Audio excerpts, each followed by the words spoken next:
네. 얼굴 못 뵀던 분들이 많이 오셨는데, 만나 뵈서 반갑습니다. 근데 제가 들어올 때 박수는 외친 거예요. 제가 박수 받을 일은 없는데. 네, 오늘 민간에서 열심히 활동하시는 분들, 또 중요한 재정 담당자 여러분이 모이셨는데, 어쨌든 매우 중요한 자리가 될 것 같습니다. 지금 우리 시대의 과제는 성장을 회복하고 또 민생을 회복시키는 것입니다. 농사로 따지면 봄에 씨 뿌릴 씨앗이 필요한데 국가가 재정이 그 역할을 해야 됨에도 불구하고 최근에는 국가 재정이 너무 취약해져서 씨 뿌릴 씨앗조차도 부족한 그런 상태가 됐습니다. 소위 성장의 마중물 역할을 재정이 해줘야 되는데 조세 세입도 줄어들고 경제 성장도 좀 악화되면서 조세 세입도 매우 줄어서 국가 재정 여력이 매우 취약합니다. 오늘 이 자리는 몇 가지 여러분이 너무 잘 아시겠지만 국가 세입을 어떻게 늘릴 것인지 또는 세입 분야에서 탈루를 어떻게 정리할 것인지는 별로 크게 의제가 되지 못할 것 같습니다. 그건 정부에서 잘하면 될 것 같고 지출을 어떻게 조정할 것이냐, 지출 조정을 통해서 가용 자원을 확보하는 것이죠. 그리고 비효율적인 영역의 예산 지출들도 좀 조정을 해서 효율적인 부분으로 전환을 또 해야 되지 않을까 싶습니다. 지금 우리 정부가 하고자 하는 진짜 성장, 민생 회복을 위해서 현재 예산이 가지고 있는 문제점들을 잘 살펴보고 또 절감할 수 있는 거, 전환할 수 있는 거 또는 뭐 효율적인 부분을 어떻게 늘려서 진짜 성장을 이뤄낼 것이냐, 민생을 어떻게 회복시킬 것이냐를 논의하게 될 것 같습니다. 좋은 의견 많이 내주시고요. 여러분이 내주신 의견은 이번 예산 편성에서 제대로 잘 반영하도록 하겠습니다. 저도 이제 국가 살림을 하다 보니까 뭐 해야 될 일은 많은데 쓸 돈은 없고 참 고민이 많습니다. 지금 상태에서 이제 밭은 많이 마련되어 있는데 뿌리 씨앗이 없어서 밭을 묵힐 생각을 하니까 참 답답해요. 그래서 이 씨앗을 옆집에서라도 좀 빌려오든지 하려고 그러니까 왜 빌려오냐? 있는 살림으로 살아야지. 뭐 이런 또 주장하는 사람들이 있어요. 아니 지금 한 대박 빌려다가 쥐풀에서 가을에 한 가마 수확할 수 있으면 당연히 빌려다 씨를 뿌려야 되는 거 아닌가요? 근데 이 점에 대해서도 무조건 빌리지 마라. 있는 걸로 살아라. 이러면 농사를 못하게 되겠죠. 이런 점들에 대해서도 우리 함께 고민해 보면 좋겠습니다. 네, 준비된 거 진행하시면 되겠습니다. 고맙습니다. 네, 감사합니다. 그럼 본격적인 토론에 앞서 오늘 귀한 제안을 해주시기 위해 자리를 함께 해주신 전문가분들부터 소개해드리겠습니다. 한국조세재정연구원 장우현 선임연구위원이십니다. 예, 명지대학교 우석진 교수님이십니다. 나라살림연구소. 이럴 때 박수 치세요. 예, 감사합니다. 나라살림연구소 정창수 소장님이십니다. 참여연대 기획 신승근 조세재정개혁센터 소장님이십니다. 더불어 기획재정부 유병서 예산실장님과 예, 그리고 예산실 국과장님들 예, 그리고 6개 부처 국장님들이 자리를 함께 해주셨습니다. 다 같이 한 박수 한번 주시기 바랍니다. 오늘 간담회는 사상 최초로 대통령님과 함께 예산을 편성하는 부처 공무원 그리고 재정 분야 전문가들이 자유로운 토론을 벌이는 자리입니다. 적극적인 의견 개진과 의미 있는 제안이 이루어지길 기대합니다. 아울러 오늘 간담회 일정 전체가 국민께 공개된다는 점도 알려드립니다.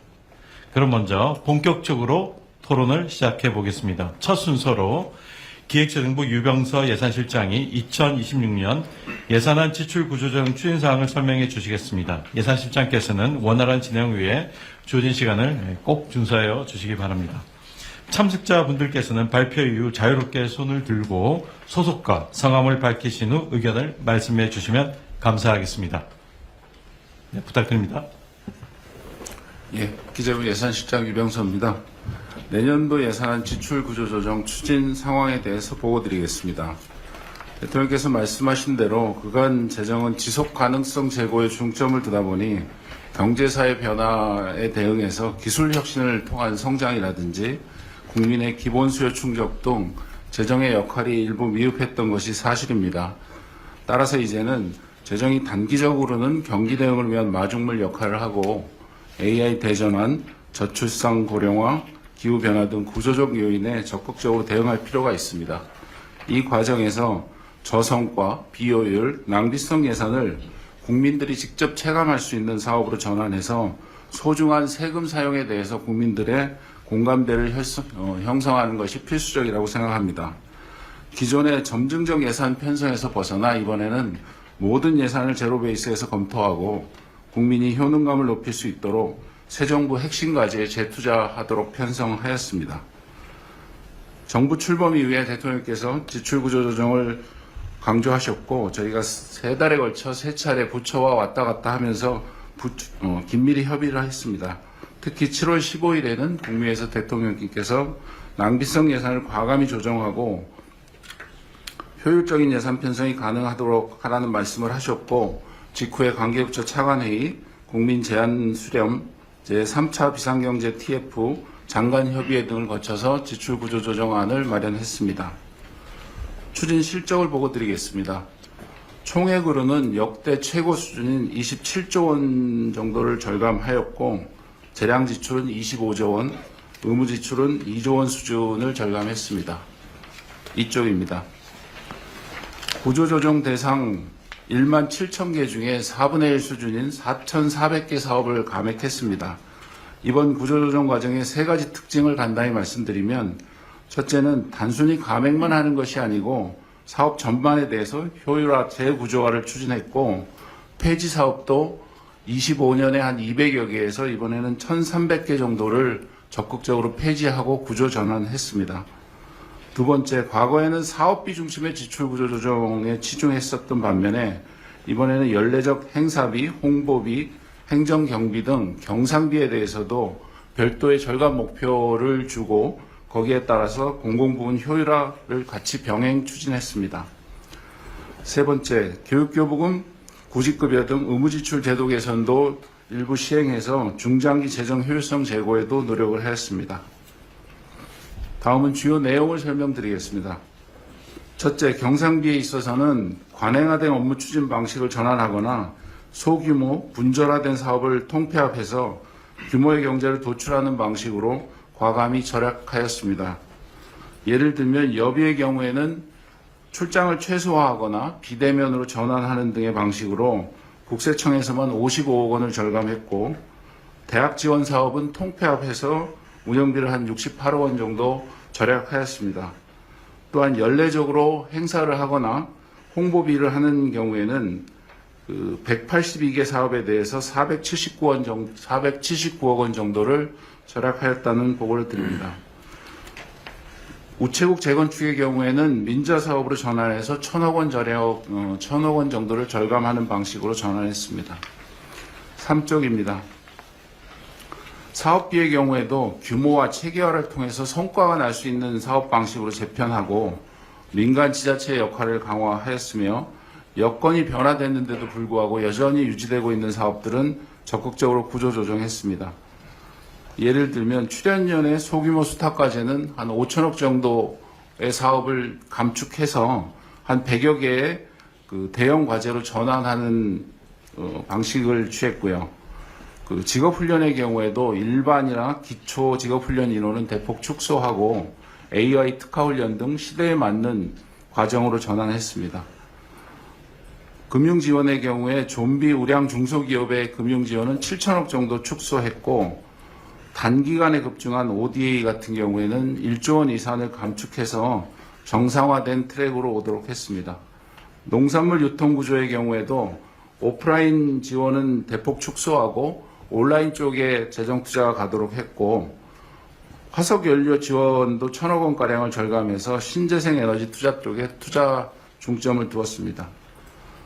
구형 재래식 무기 도입은 중단하도록 폐지했고 AI, 드론, 로봇 등 최첨단 무기 체계에 투자될 수 있도록 전환하였습니다. 의무 지출의 경우에는 교육세 배분 구조를 개편해서 교육교부금을 축소하였고 구직급여의 경우에도 인정기준 강화 등을 통해서 도덕적 해이를 최소화하도록 하였습니다. 이번 지출구조조정 과정에서는 국민들의 제안도 저희가 적극적으로 받아서 여러 아이디어 중에 ODA의 책임성을 강화하는 부분, 취업활동에 참여수당을 지급하는 방식 등의 변경을 통해서 한 1,000억 원 이상을 절약할 수 있었습니다. 앞으로도 국민참여예산 플랫폼에 지출 효율화 관련 국민제한 창구를 상설화하고 국민제한 활성화를 위한 포상금을 상향하는 등의 검토를 해나가겠습니다. 다소 미흡했던 의무지출 절감은 앞서 말씀드린 교육교부금, 실업급여의 제도 개편, 근본적인 제도 개편 방안을 더 발굴하고 기초연금 수급 기준, 무기 획득 체계 개선 등의 과제도 함께 검토하도록 하겠습니다. 특히 쌀 생산의 경우에는 생산 단계의 직불금이라든지 쌀 비축의 낭비 요인, 전략작물 전환에 따라서 또 비축을 해야 되는 예산의 소요 등 여러 가지 문제가 있어서 이런 부분들은 근본적인 해결이 가능하도록 농지 전용의 활성화라든지 다양한 방안을 국민적인 공론화를 통해서 적극적으로 추진해 나가도록 하겠습니다. 마지막으로 예산 편성은 국민이 정해주신 국정 기조에 따라 국가의 재원 배분을 재구조하는 것이 저희 업의 본질이라고 생각합니다. 저희가 예산을 하다 보면 예산은 쪼개지거나 흩어지면 굉장히 약해지고 구조조정을 통해서 모으면 큰 힘과 성과를 낼 수 있습니다. 예산실은 대한민국의 CFO로서 이러한 사명을 다하도록 부단히 노력하겠습니다. 감사합니다.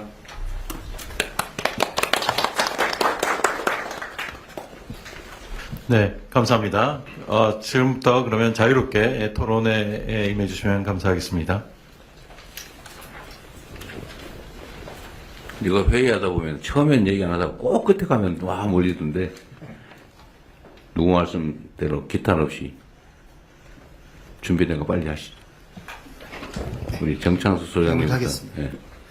네, 짧은 시간 적은 모자란 세입에도 불구하고 예산을 짜시느라 고생을 하신 부분 충분히 동감합니다. 그래도 제 역할이 있으니까 좀 쓴소리를 좀 하겠습니다. 첫 번째는 이 자료 공개 문제입니다. 지금 이 예전보다 저희가 매년 이 지출구 조정에 대한 보도 자료를 보면 몇 건의 사례를 들고 큰 액수만 제시하는 것으로 끝나는 경우가 많습니다. 전체 리스트를 공개한 적이 없습니다. 지금까지. 그래서 원칙과 기준, 이런 금액이 나오게 된 과정을 공개한 적이 없기 때문에 그 조정 내역은 저희가 나중에 더듬이로 확인하는 그런 과정을 거칩니다. 이번에도 1,300개 사업이 폐지됐다고 하는데 이것이 9,350개의 세부 사업 중에 일부인지 종료 사업은 얼마나 있는 것인지 왜냐하면 진짜로 9,300개 중에 1,400개는 엄청난 일이거든요. 그래서 그런 부분 때문에 저희는 구체적 내역을 보고 하는 과정을 거쳤으면 좋겠다라는 생각을 하는 거고 그리고 의견을 수렴해서 지출구조 조정을 하면 좋을 텐데 조정을 다 끝내고 저희가 나중에 의견을 받는 게 좀 아쉬운 측면이고요. 그래서 이런 부분들이 이 사후에 낭비라든가 이런 부분들을 막지 못하는 여러 가지 요인 중에 하나가 되는 게 아닌가라는 생각입니다. 네, 이렇게 하시죠. 이거 다 지난 다음 얘기하면은 다 잊어버리거나 이러니까 일단은 요 얘기부터 먼저 한번 해볼게요. 자료 공개를 이때까지 안 했다고 하는데 리스트를 공개하지 않았다는 거죠. 그러니까 뭘 조정했는지. 근데 안 할 이유가 없어 보이는데 왜 그랬을까요? 저희가 이번에는 하기로 하죠 그냥. 일단 예전에 하면 안 돼요? 아니, 국가 예산을 할수 있습니다. 아니 국가 예산을 다 국회에다 다 보낼 거고 예, 맞습니다. 그 집행 자체는 비밀도 아니고 예. 그런데 안 공개할 이유가 없는데 이런 오해를 받을 필요가 없잖아요. 옛날에는 어떻게 했는지 모르겠는데 예. 공개하는데 문제가 있어요? 없습니다. 없으면 저희가 해 그냥. 모든 예산은 자세한 예산서를 만들어서 국회에 제출합니다. 이제 그 중에 어떤 부분이 자, 네, 알겠습니다. 우리 예산실장님 사연도 많고 그럴 텐데 예. 이 과정 자체를 그냥 미정 상태에서 공개하는 게 좀 어려울 수도 있을 것 같긴 하고 그러긴 한데 우리 정창수 소장님 말씀은 이 의사결정 과정을 다 공개하라는 건 아니죠. 아니죠. 그러니까 어쨌든 확정된 거는 다 공개하자. 별로 문제 없을 것 같은데.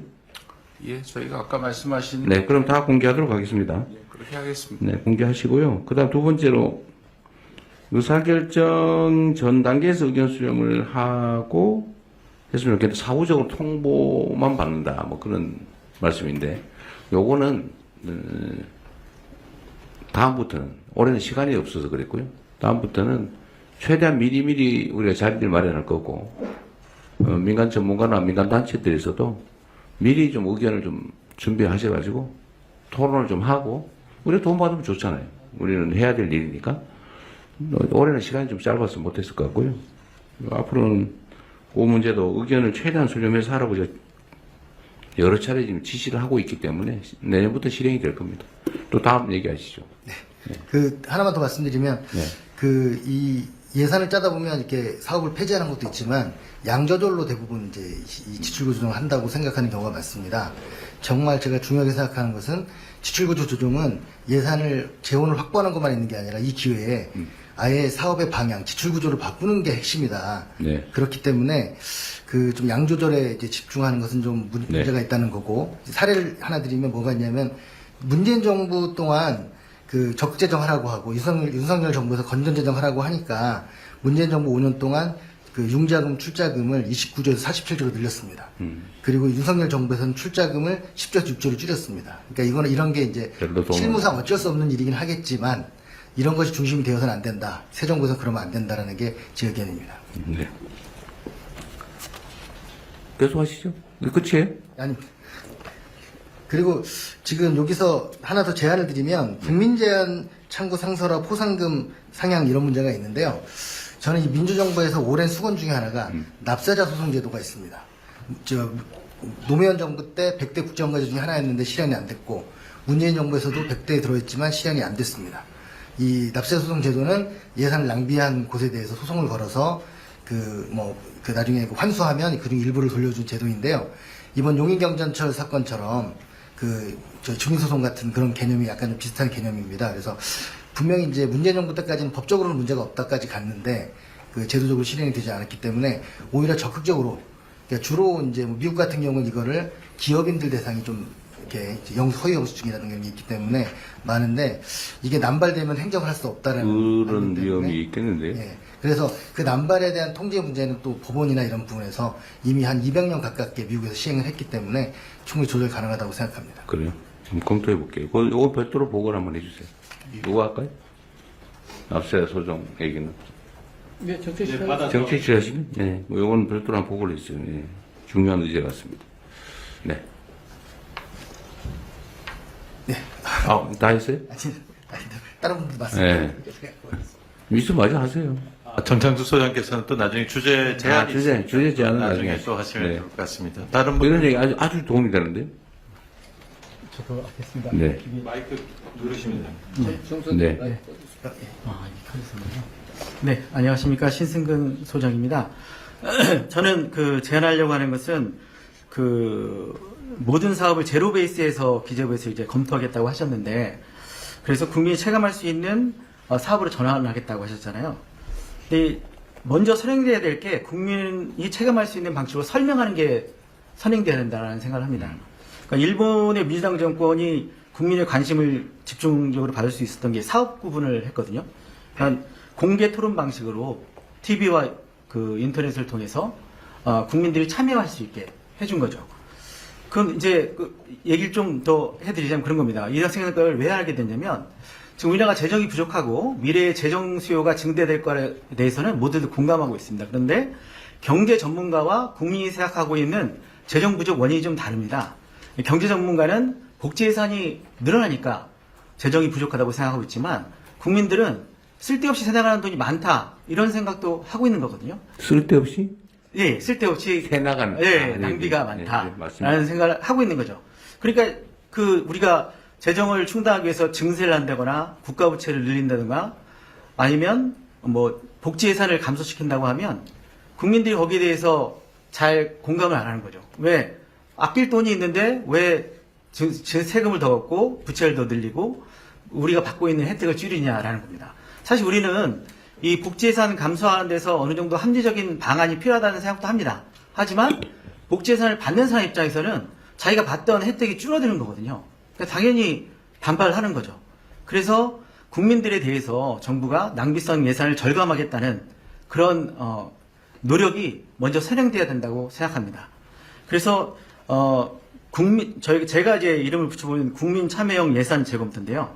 일본에서 했던 것처럼 국민들이 참여해서 예산을 재검토할 수 있도록 해줄 필요가 있고, 그런 과정을 통해서 국민이 예산에 대해서 관심을 가지고, 그리고 행정의 투명성이나 불필요한 사업 폐지, 축소, 재검토에 참여할 수 있게 해줘야 국민들이 이제 그 다음에 이렇게 재정이 부족하니까 복지 예산을 좀 줄이겠습니다. 아니면 세금을 좀 더 걷어내겠습니다. 아니면 국가 부채를 좀 증가시키겠습니다라고 하면 거기에 동의해 줄 수 있다는 거죠. 그래서 저는 정책이 올바름을 주장하는 것도 좋지만 실현 가능해야 된다고 생각합니다. 그 실현 가능성이 이제 두 가지인데요. 경제적 실현 가능성과 정치적 실현 가능성이죠. 경제적 실현 가능성으로 보면 국민들은 이제 그 재정 낭비를 감소시키면 이 돈으로 앞으로 우리 재정 부족권이 해소될 수 있다고 생각하지만 사실 그렇지는 않죠. 어차피 계속 재정 부족할 겁니다. 그래서 정부에서 최대한 구체적인 숫자 등을 제시해서 국민과 소통하는 노력이 필요합니다. 그리고 정치적인 실현 가능성에서는 국민의 여론을 받아들여서 우리가 아낄 수 있는 돈이 사실 많지 않을 겁니다. 그렇더라도 규모와 관계없이 재정 낭비를 줄이고자 하는 노력을 보여주는 게 필요하지 않나 이렇게 생각합니다. 이상입니다. 네. 우석진 교수님, 네, 말씀. 명의대학교 우석진입니다. 시장님 얘기 잘 들었는데 27조를 절감한다는 얘기는 사실은 듣기 좋은 얘기지만은 사실은 굉장히 큰 규모이기 때문에 국민 입장에서 보면은 사실은 믿기가 좀 어려운 숫자인 것도 사실일 것 같습니다. 이거 부풀려진 거 아니냐 뭐 이런 생각이 하나. 설마 그러겠어요. 그러니까 원래 이제 사업이 이제 없어져야 되는 사업인데 이거를 그냥 여기 실적을 넣은 거 아니냐 이제 뭐 그런 의미에서 아까 정천수 소장님 말씀해주신 불신이 우리 사이에 엄청나게 깊네요. 네. 정보가 좀 그렇기 때문에 좀 그런 측면이 하나가 있고 네. 이 7조가 이제 감축이 된다고 하면은 그동안 진행되는 사업에 대한 이제 구조조정이 진행이 되는 건데 이것도 이제 국민들이 사실은 수혜를 받고 있는 사업 중에 일부일 겁니다. 그래서 그렇죠, 이게 당연히. 예산실에서 나서서 그냥 이게 문제가 있는 사업이다 이렇게 그냥 얘기했을 때 기존 수혜자들의 반발이 뭐 상당할 걸로 예상이 되는데 그렇다면은 과학적이고 일관성 있는 평가 기준에 의해서 그런 납득할 수 있는 논리가 있어야지만 국민들이 납득을 좀 할 것 같습니다. 그래서 뭐 지금은 올해는 좀 시간이 없어가지고 뭐 이렇게 일방향으로 진행이 됐다고 하면은 차후에 진행될 때는 좀 체계적으로 어떤 근거에 의해서 평가는 이렇게 진행이 됐기 때문에 이런 것들은 삭감이 되는 거고 이런 것들은 조금 살아남아 있는 거다 이렇게 좀 설명이 될 수 있다고 하면은 국민들의 수용성이 조금 높아지지 않을까 그렇게 생각해봤습니다. 네. 어쨌든 신승근 교수님, 우석진 교수님 말씀을 좀 종합해서 제 의견을 잠깐 말씀드리면 다 맞는 말씀이세요. 근데 저도 사실은 이 예산 이제 시민단체 활동할 때도 뭐 참여 예산 이제 주장도 해보고 또 시장 도지사 하면서 예산 실제 편성도 해보고 했는데 제가 이 국가 예산을 한번 들여다보고 좀 불필요한 거는 없애고 효율성이 낮은 건 좀 바꾸고 이렇게 해보려고 마음먹었는데 지금 못하고 있어요. 너무 방대해서 이 실제로 거의 불가능하더라고요. 그래서 결국은 이제 관련 공무원들하고 부처에 맡겨놓을 수밖에 없는데 하여튼 저는 여기 이런 측면에서 국민들 관심이 진짜 필요하다고 생각해요. 예를 들면 예산을 전부 공개를 하면 그러면 관심 있는 쪽이 다 들여다보고 요거는 좀 비효율적인데 이건 하면 안 되는 건데 뭐 이런 것들을 평가를 해야 되잖아요. 근데 예를 들면 어떠세요, 신 교수님? 연간 예산이 이제 어쨌든 국회에서 편성이 되면 공개가 되잖아요. 네. 그거 다 들여다보세요? 아니 못 보죠. 그러니까 그게 문제예요. 저는 이제 관련 공무원들한테도 우리 대통령실에도 좀 그걸 다 들여다보고 좀 조정을 좀 하면 좋겠다 하는데 막상 보려니까 너무 많아가지고 아무도 사실은 못 보는 상황이더라고요. 근데 예를 들면 어떠세요? 우리 우석진 교수님도 이거를 공직자들은 자기가 하는 일이기 때문에 당연히 옳은 일, 필요한 일을 했다고 생각하고 있죠. 맞습니다. 얘 스스로 잘 못 바꿔요. 아니, 옳다고 생각했는데, 그걸 내가 잘못했구나, 그럴 리가 없잖아요.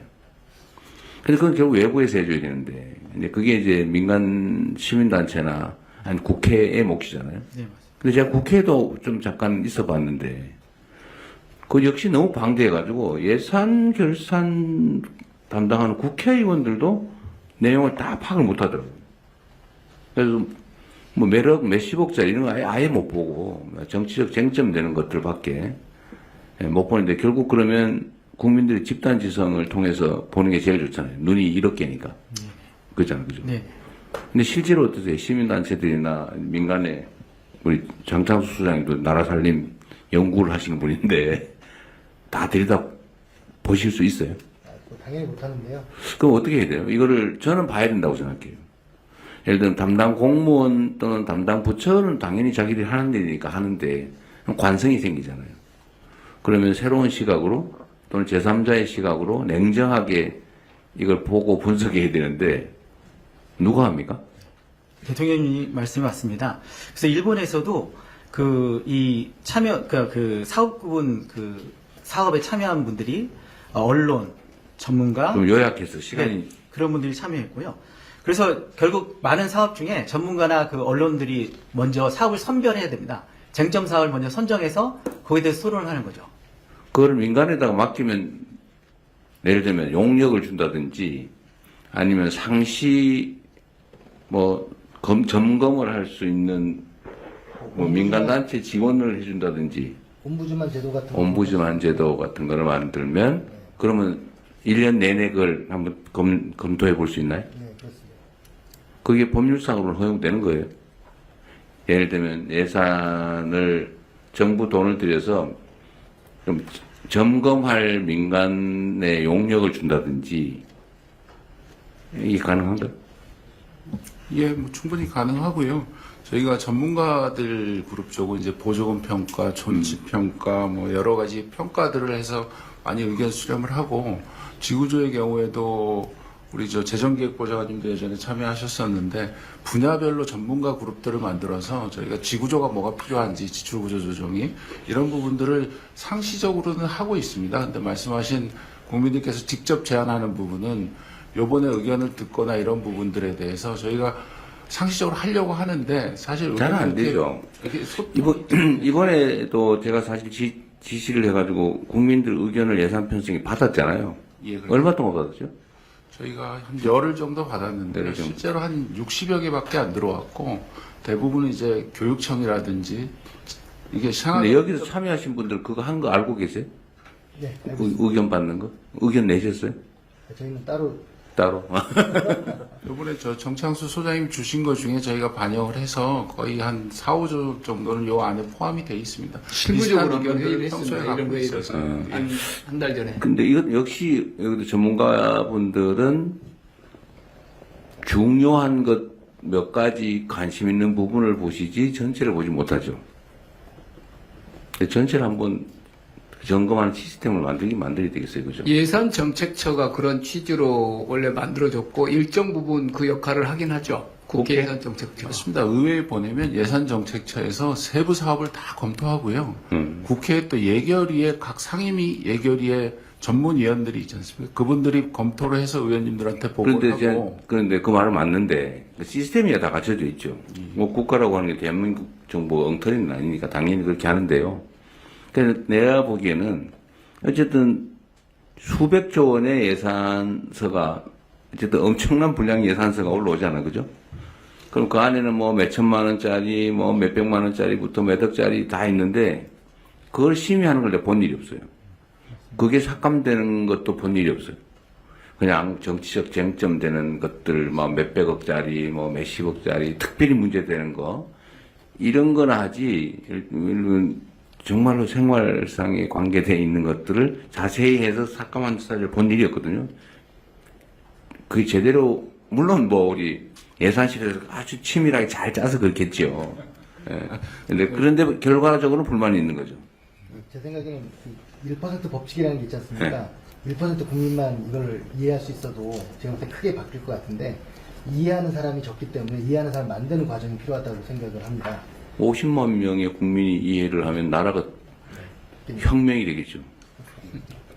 어쨌든 그 시스템도 한번 연구를 해보면 좋겠어요. 저는 민간단체들이 지금 자원봉사하고 있는데 예, 저기 예산정책처하고 그다음에 말씀하신 대로 일종의 예산 NGO랄지 이런 것도 있고 그쪽에 뭐 지금 하고 계시는 일들을 조금 더 넓히고 제 언뜻 생각으로는 뭐 전국의 행정학 연구하는 분들에게 좀 이렇게 연구 과제도 주고 네. 추가로 그런 뭐 방안들을 좀 검토해 보겠습니다. 추가로 대통령님 제가 예결위 간사 출신으로 국회 예결위 간사에서 보면 말씀하신 대로 이게 이제 공개성도 좀 미비한 게 있고 또 그 공개된다 하더라도 투명하지 않다라는 점이 있고요. 공개되지 않고 투명하지 않은 와중에서 전문성도 좀 결여되고 그러니까 무엇보다도 이게 내가 꼭 해야 된다는 의식들이 없습니다. 그리고 외람된 이야기지만 우리 저기 예정처 출신의 분도 계시고 기재부도 계시지만 별 다르지 않습니다. 내용이. 그들 안에서도 그렇게 견제나 이런 관계가 이루어지는 건 구조적으로 아니고요. 제가 좀 제안드리고 싶은 건 오히려 부처별로 부처 안에서 이것들이 먼저 좀 걸러지는 자율적 시스템이 가장 우선합니다. 왜냐하면 이게 또 전문 영역으로 넘어가면 잘 모른다 이런 것들이 되게 많거든요. 꼭 필요하다라는 이런 문제가. 그래서 1차적으로는 부처에서 줄이고 부처에서 또 어디다 쓰고 싶어 하는 것을 한번 크로스 체크하는 게 되게 필요한데 그렇지 않고 필요한 요구는 기재부에 가서 하고 줄이는 요구는 안 하거든요.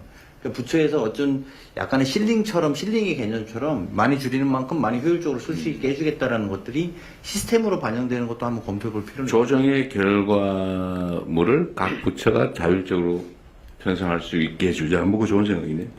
하여튼 그런 문제가 있어요. 그러니까 이게 말은 다 맞는데, 철저하게 감시하고, 철저하게 걸러내고, 해야 된다는 건 다 맞는데, 공자님 말씀인데, 그게 현실에서는 쉽지 않더라.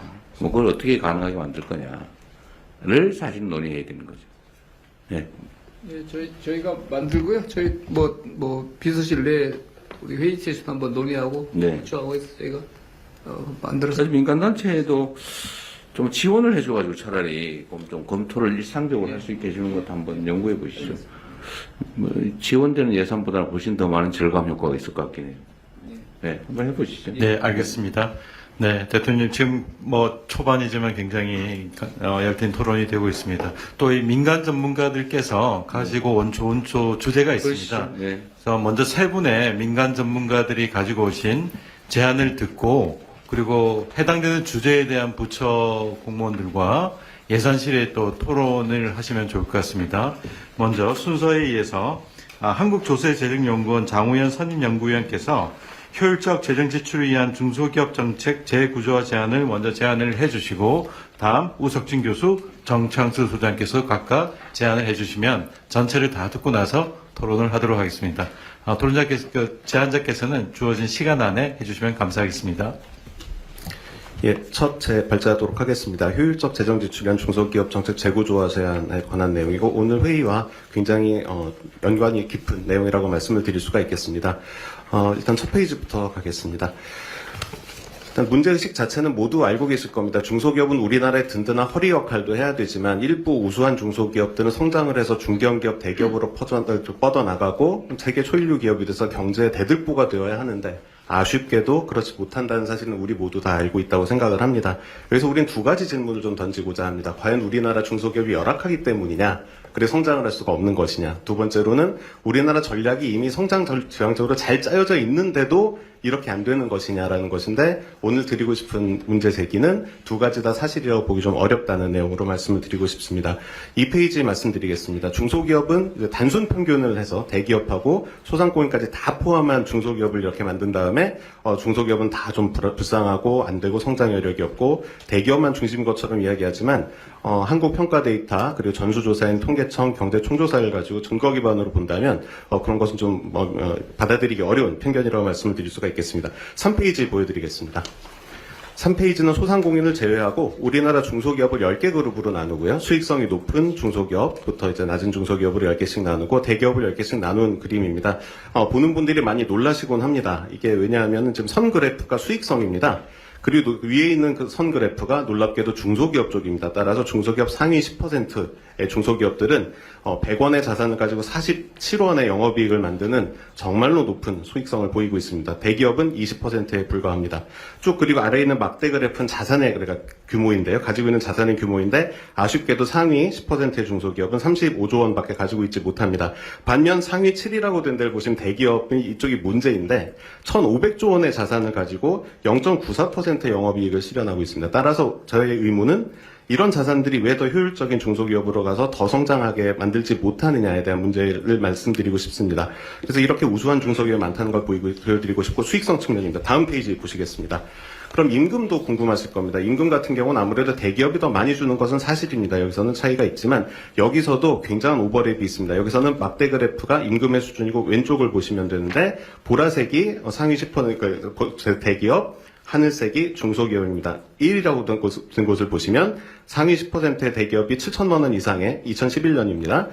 지급액을 주고 있지만 상위 10%의 중소기업도 5천만 원 가까운 돈을 주고 있고 이것은 세 번째 대기업보다도 높은 수준의 임금입니다. 또 고용자도 거기보다도 높습니다. 따라서 다시 말씀드리고 싶은 거지만 우리나라에는 성장할 수 있는 유능한 중소기업들이 이미 충분히 많이 있다는 것입니다.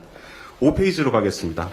그러면 우리 정책은 어떻게 조준이 되어 있느냐에 대한 말씀을 드리고 싶습니다. 그래서 이제 3D로 그림을 2차원적으로, 4차원적으로 그려봤는데요. 수익성하고 매출에 따라서 이렇게 그려봤습니다. 아무래도 수익성이 높고 우리나라의 소중한 중기업 82,823개를 이렇게 수익성 기준, 매출 기준으로 이렇게 그래프를 그려본 것입니다. 성장을 시켜야 되는 가려운 곳, 수익성이 높은 곳에 저렇게 많은 기업들이 있음에도 불구하고 아래쪽을 보시면은 지원 비율, 이건 자산당 지원 비율이기 때문에 표준화가 된 것입니다. 있는 기업들에게 얼마나 줬는지가 아니고 실제로 얼마나 여기에 대해서 신경을 써줬느냐는 부분인데 긁은 곳은 다른 곳이라는 말씀을 드릴 수 있습니다. 잠깐 제가 오늘 3D 프린팅 모형을 가지고 왔는데 우리나라 중소기업에서 찍어준 3D 프린팅 모형입니다. 가산 디지털 단지에서 어제 출력해서 가지고 왔습니다. 이게 보시면 이쪽이 이제 수익성이 굉장히 우수한 기업들이 이쪽에 있고요. 다음에 굉장히 규모는 좀 작지만 작다고 해도 중기업입니다. 우수한 기업들이 많이 있음에도 불구하고 조주는 이런 곳에 주고 있다는 사실을 확인하실 수가 있습니다. 그리고 지금 대통령님 보신 쪽에서 우리가 키우고 싶은 기업들은 이 기업들일 텐데 자산 대비 지원 비율은 이것밖에 되지 않습니다. 굉장히 많은 지원이 있지만 성장 지향적으로 되기보다는 열악한 기업들에게 많이 주고 있다는 사실을 알 수 있고요. 필요 없다는 것은 아니지만 성장 지향적으로 전략이 구성되어 있다고 보기는 이율적으로 어렵습니다. 집행되고 있다 그 말이죠. 네, 잘못 조준되어 있다고 말씀드릴 수가 있습니다. 가려운 곳이 따로 있는데 긁은 곳이 따로 있는 게 아닌가라는 부분이 있고요. 예, 그래서 대안을 말씀드리고 마무리 지으려고 합니다. 일단 첫째, 이렇게 바라볼 수 있게 아까 또 대통령님 말씀하신 부분에서 안타까운 부분이 세세한 작은 부분들 보기에선 조금 디지털화가 돼야 됩니다. AI를 동원을 해야 되고 중소기업 쪽은 사실 이렇게 볼 수 있는 게 디지털화가 잘 되어 있기 때문입니다. 그래서 오늘 약간 아쉬운 점이 있다 그래도 좀 이해해 주셨으면 좋겠고요. 다른 정책은 오히려 볼 수 없는데 중소기업 정책을 볼 수 있어서 가장 먼저 효율화할 수 있다는 말씀을 드리고 싶습니다. 상황판도 좀 만들 수 있다고 생각합니다. 왜냐하면 엄력 그런 게 변하는 게 아니기 때문에 지금 어떻게 지원이 되고 있는지도 볼 수 있다고 생각하고요. 7페이지가 아마 오늘 좀 예민한 주제는 될 것 같은데 예시로만 좀 말씀을 드린다면 그럼 얼마나 좀 잘못 지금 주어진 것이냐고 하면 하위 20% 기업들은 영업 손실을 사실 보고 있습니다. 근데 이런 기업들한테 돈을 주게 되면 그대로 영업을 하거든요. 그것보다는 컨설팅하고 사업 재편을 통해서 진짜 성장에 기여하게 하는 것이 좀 더 맞다고 생각을 합니다. 그 자금은 좀 더 성장할 수 있는 기업에 주는 게 좋다고 해서 규모는 이제 그 하위 20% 한 4조 원 정도를 주고 있는데 물론 여기에도 정책 대상이 될 수 있는 기업들이 있으나 규모 전체가 좀 크지 않냐라는 문제 제기를 드립니다. 다음 페이지 보시겠습니다. 엄력도 마찬가지입니다. 엄력 15년이 넘어가면 일반 은행에서 이미 다 알고 있습니다. 금융기관들에서 알고 있기 때문에 이걸 굳이 정부에서 지원할 필요가 없는데 이게 무려 한 10조 원 정도 규모가 됩니다. 이 부분에 대해서도 물론 거기에도 정책 대상이 있을 수 있지만 규모 전체가 너무 크다는 점에는 주의할 필요가 있다고 말씀드립니다. 다음 페이지에 설명드리겠습니다. 정책 분류를 보면 성장이라는 정책 분류가 없습니다. 성장의 성장 성과 지표도 관리가 잘 되고 있지가 않은데 다차원적으로 좀 볼 필요가 있습니다. 예를 들면 뭐 수출은 당연히 성장을 목표로 하는 경우들이 굉장히 많이 있고요. 그래서 밑에 예시로 좀 보여드렸는데 당연히 보면은 성장이 아닌 사업들도 있지만 소상공인 지원이라든지 경영 안정자금 지원 같은 건 있지만 육성기금 운용이라든지 뭐 이런 중요한 성장에 좀 타겟돼야 되는 정책들이 있어요. 이런 부분들을 잘 골라서 우리가 성장에 얼마나 집중하고 이제 볼 수 있게 하는 게 중요하다는 말씀을 드리고자 합니다. 시간이 없어서 마지막 페이지로 가겠습니다. 약간 새로운 얘기일 수가 있는데 이건 약간 시범 사업일 수 있고 모든 기업에 적용은 할 수 없겠지만 사실 이 우수한 기업들은 정부를 찾아오지 않는데 성장도 하지 않습니다. 그럼 정부가 찾아가서 왜 성장을 하지 않는지 대해서 물어보고 필요한 것에 대해서 미리 얘기를 할 수 있다고 생각을 합니다. 수많은 정책들이 있는데 그걸 좀 패키지화해서 기업들은 난 성장을 하기 위해서 계획을 내고 이런저런 정책들이 필요하다고 하면 심사를 하고 부처 정책들을 가지고 와서 매칭을 해주는 기업 성장 플랫폼을 만들 수 있다면 수요자의 만족도도 높이고 진짜 성장에 기여할 수 있는 주요 인프라가 되지 않을까 합니다. 이상입니다. 아이고, 정신 하나도 없네. 근데 아주 내용이 좋네요. 소위 우리가 일반적으로 말하는 좀비 기업의 지출 지원이 아깝다. 그런 얘기인데. 근데 그 기업들을 가려내는 건 쉽게 할 수 있는 건가요? 우선 뭐 전부 가려낼 수는 없다고 해도 집단을 볼 수는 있고 그 안에서 얼마 정도만 좋아야 된다는 분포의 기준은 분명히 줄 수 있다고 생각합니다. 중소기업부가 하여튼 이 엄청나게 많은 종류의 다양한 기업들이 있는데 그걸 분류해가지고 거기 특성에 맞는 지원들을 해야 되는데 지금 그냥 쏟아붓듯이 하고 있는 거죠. 똑같은 정책을 살포하듯이 뿌리고 네. 그렇죠. 근데 이 중소기업부가 인력이나 이런 것 때문에 사실은 어려운 게 있지 않나? 산업예산과장님 안 계신가요? 이게 그러면 주제별로 토론을 일단 발표된 거 얘기를 한번 듣고 하시죠. 지나가면 다 잊어버리니까. 네, 그러면 먼저 이거 대통령 질문에 대해서 중소벤처기업부나 아니면 기재부 얘기하면 다 들어보시죠. 이게 이야기 한번 중요한 지적 같은데. 어디서 먼저 이야기하시고 효율적 지원이 못 되는 부분을 효율적인 부분으로 바꾸면 저쪽에 중소벤처기업 대통령 오른쪽에 있습니다. 네. 예, 중소벤처기업부 글로벌 성장 정책관입니다. 오늘 발제해 주신 부분 좀 아프게 잘 들었고요. 좋은 말씀 많이 감사드립니다. 예, 다만 중소기업 같은 경우에는 다양성이 일단 기본이고요. 대기업이나 이런 그룹 집단들은 사업들도 좀 정해져 있고 이미 기반이 잘 갖춰져 있습니다.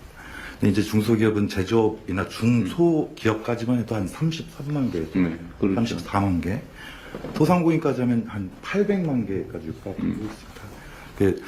특히나 이제 코로나하고 3구 위기를 겪으면서 경영 체력이 너무 약해져 있는 상황이에요. 그다음에 어느 기업들도 그러니까 좀 이런 위기 상황이 오면 대기업들은 좀 버틸 수 있는 힘이 있는데 중소기업이나 소상공인들은 기초 체력보다 좀 밑으로 떨어지는 경향이 있습니다. 그러니까 버틸 수 있는 힘이 없어지기 때문에. 네. 그래서 저희가 이제 말씀 주신 부분에 대해서는 필요성을 인정을 하고, 그다음에 저희 정책들도 좀 다양한 부분들을 갖추고 있습니다. 다만 최근에 한 4, 5년 정도는 성장 촉진보다는 안정, 이 부분에 좀 균형이 좀 치우쳐 있었다. 성장보다는 생존에. 그렇습니다. 그래서 사실 코로나 3구 위기 때 많은 어려움들이 있었고요. 그다음에 그 부분들을 특히나 중소기업들이 성장을 벤처기업이나 유니콘들이 중견기업으로 성장하는 부분도 충분히 가능성이 있지만 일자리라는 측면과 경제 밑바닥을 받쳐주는 측면이 있기 때문에 저희가 그렇게 좀 정책적으로 또 기재부와 같이 협의를 했었는데 사실 우리 새 정부 출범하면서 앞으로 인공지능이라든가 성장을 더 이상 미룰 수 없는 시기가 되었다고 저희도 판단을 하고요. 특히나 오늘 말씀 주신 부분 중에 저희가 그동안 심스라고 해서 지원 이력 관리 시스템 같은 것도 있는데 현황 중심의 관리였습니다, 사실상.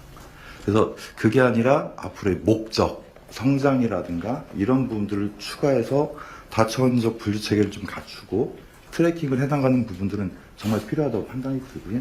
그다음에 지금 또 저희 부에서도 국정과 같이 국정과제에 참여를 많이 했는데 새 정부 국정 철학이라든가 정책 방향에 맞게 저희 모든 예산 사업이나 이런 방향들을 좀 더 성장 지향적으로 고민을 할 계획입니다.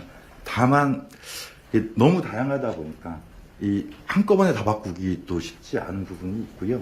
이러한 좀 균형이나 밸런스를 거시경제적 여건이라든가 기업 환경에 맞춰서 저희가 적극적으로 좀 검토할 계획입니다. 그래서 제가 아까 이 분류가 가능하냐고 물어본 이유가 사실 그건데요. 중소기업부 입장에서는 너무 많으니까 이걸 따로따로 관리하는 게 쉽지 않다. 그러니까 일률적으로 살포하듯이 물수대로 물 주듯이 이렇게 쭉 뿌릴 수밖에 없다. 이런 얘기일 텐데 그래도 이렇게 분류했잖아요. 그죠? 이 분류를 해서 효율적인 부분에 더 집중하고 비효율적인 부분을 줄여나가는 거는 좀 체계적인 노력이 더 필요할 것 같긴 해요. 국책연구원의 역할이기도 하기 때문에 함께 노력하겠습니다. 예산실에서 또 의견이 있을 것 같습니다. 네, 산업중소벤처예산과장입니다. 말씀하신 선임 연구원님의 말씀의 정책 방향에 충분히 동의를 하고 굉장히 이제 좋은 포인트를 짚어주셨다고 생각을 합니다. 다만 이제 중소부 벤처기업부에서도 말씀을 하셨듯이 현장에서는 이제 다양한 정책 수요가 있기 때문에 이거를 조금 섬세하게 접근을 할 필요는 있습니다.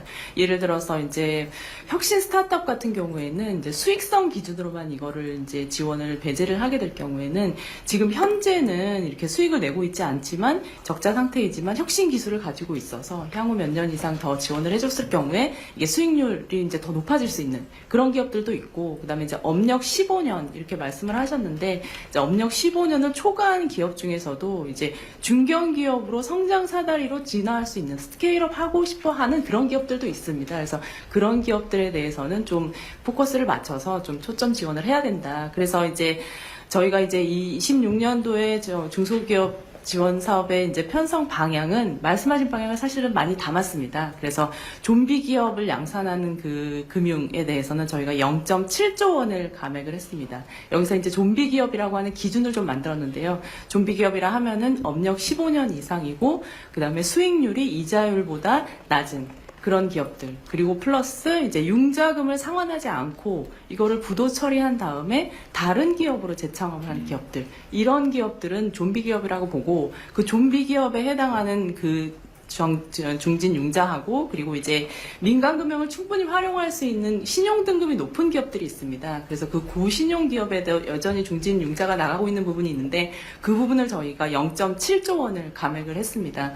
0.7조 원을 감액을 했고 대신에 이제 AI라든지 딥테크라든지 첨단 분야에 대해서는 모태펀드라든지 아니면 보증 이런 부분이 충분히 필요한 부분이 있어서 저희가 모태펀드는 역대 최대 규모로 이번에 확대를 했습니다. 그리고 이제 아까 이제 그 작은 기업들에 대해서 전반적으로 이렇게 저변을 확대하는 식의 이렇게 뿌려주기 식으로 지원을 하는 부분이 있었고, 그래서 그 부분에 대해서는 저희가 0.1조 정도 감액을 했고요.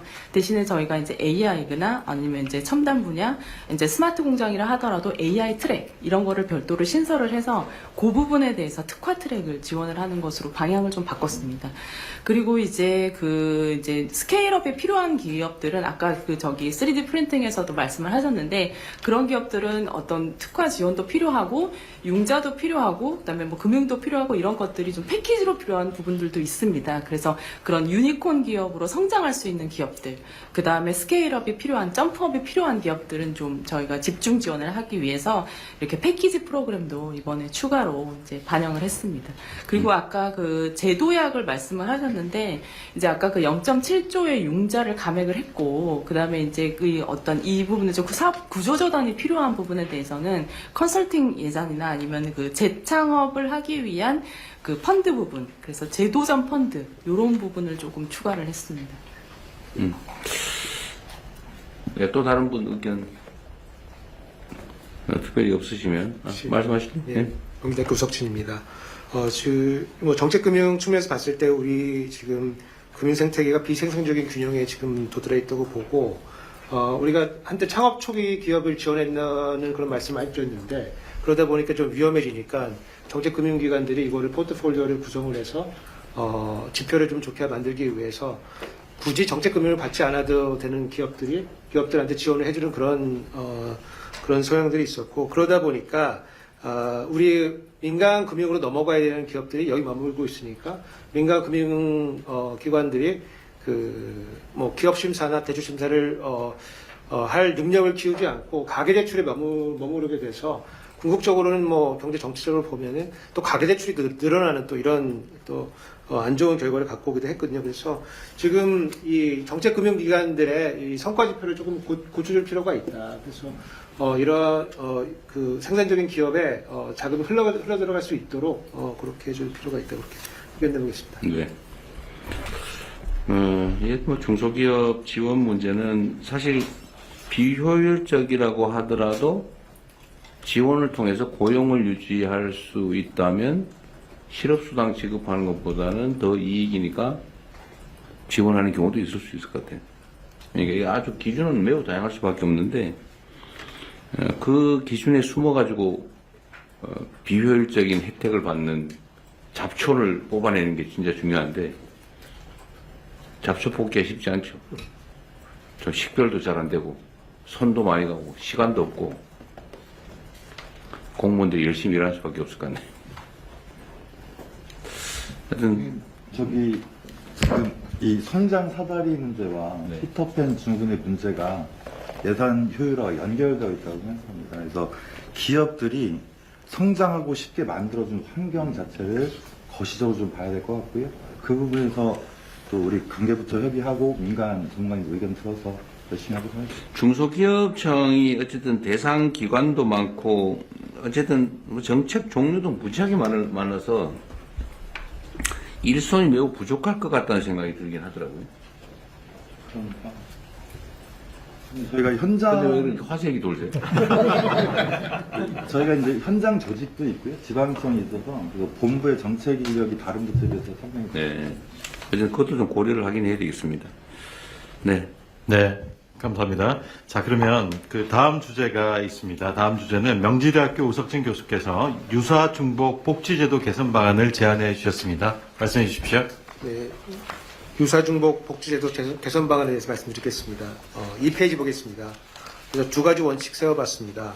첫 번째, 저출산 고령화 사회 등 우리 확정된 인구 위기에 대응하기 위한 방향으로 조정을 해야 된다 이렇게 정해봤고, 두 번째는 이제 공급자 중심으로 파업되나 분절화되어 있는 유사 사업들을 수요자 국민 중심으로 통합해서 수요자의 정책 효능감을 제고하고 규모의 경제 달성함으로써 동일한 재정으로 효과성과 효율성을 제고해야 된다고 보고 있습니다.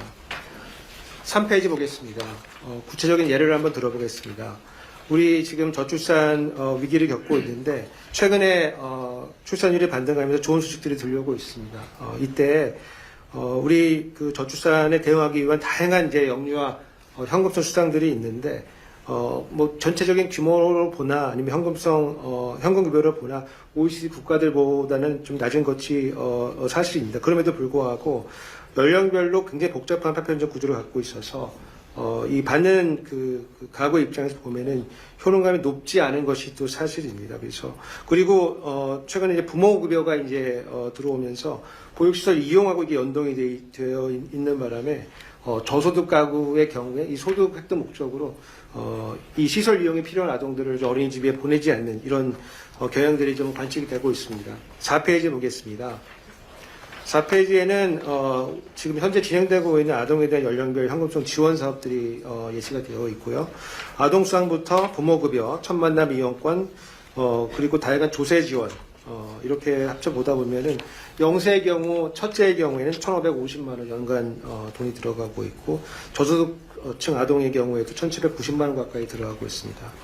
이렇게 파편적으로 나눠서 들어가다 보니까 재정적으로는 상당히 많은 소요가 있음에도 불구하고 받는 사람 입장에서 봤을 때는 좀 작은 금액이 들어오는 것 같고 효과가 제대로 나는지 모르겠다 이런 말들이 많습니다. 그래서 5페이지에 이런 것들을 하나로 묶어서 가칭 아동 기본소득으로 통폐합하는 것이 어떤가 하고 제안을 한번 드려보겠습니다. 그래서 다만 이거를 기본급여와 요구별로 필요한 추가급여로 구별을 해서 저소득이나 한부모, 다자녀, 장애아 등을 추가로 반영할 수 있는 이런 방향으로 개편하는 게 좋을 것 같고 부모급여 중에서 보육시설 이용 연계 부분은 폐지하거나 축소해서 저소득층 가구가 소득 목적으로 시설을 미이용하는 것을 예방하는 게 좋겠고요.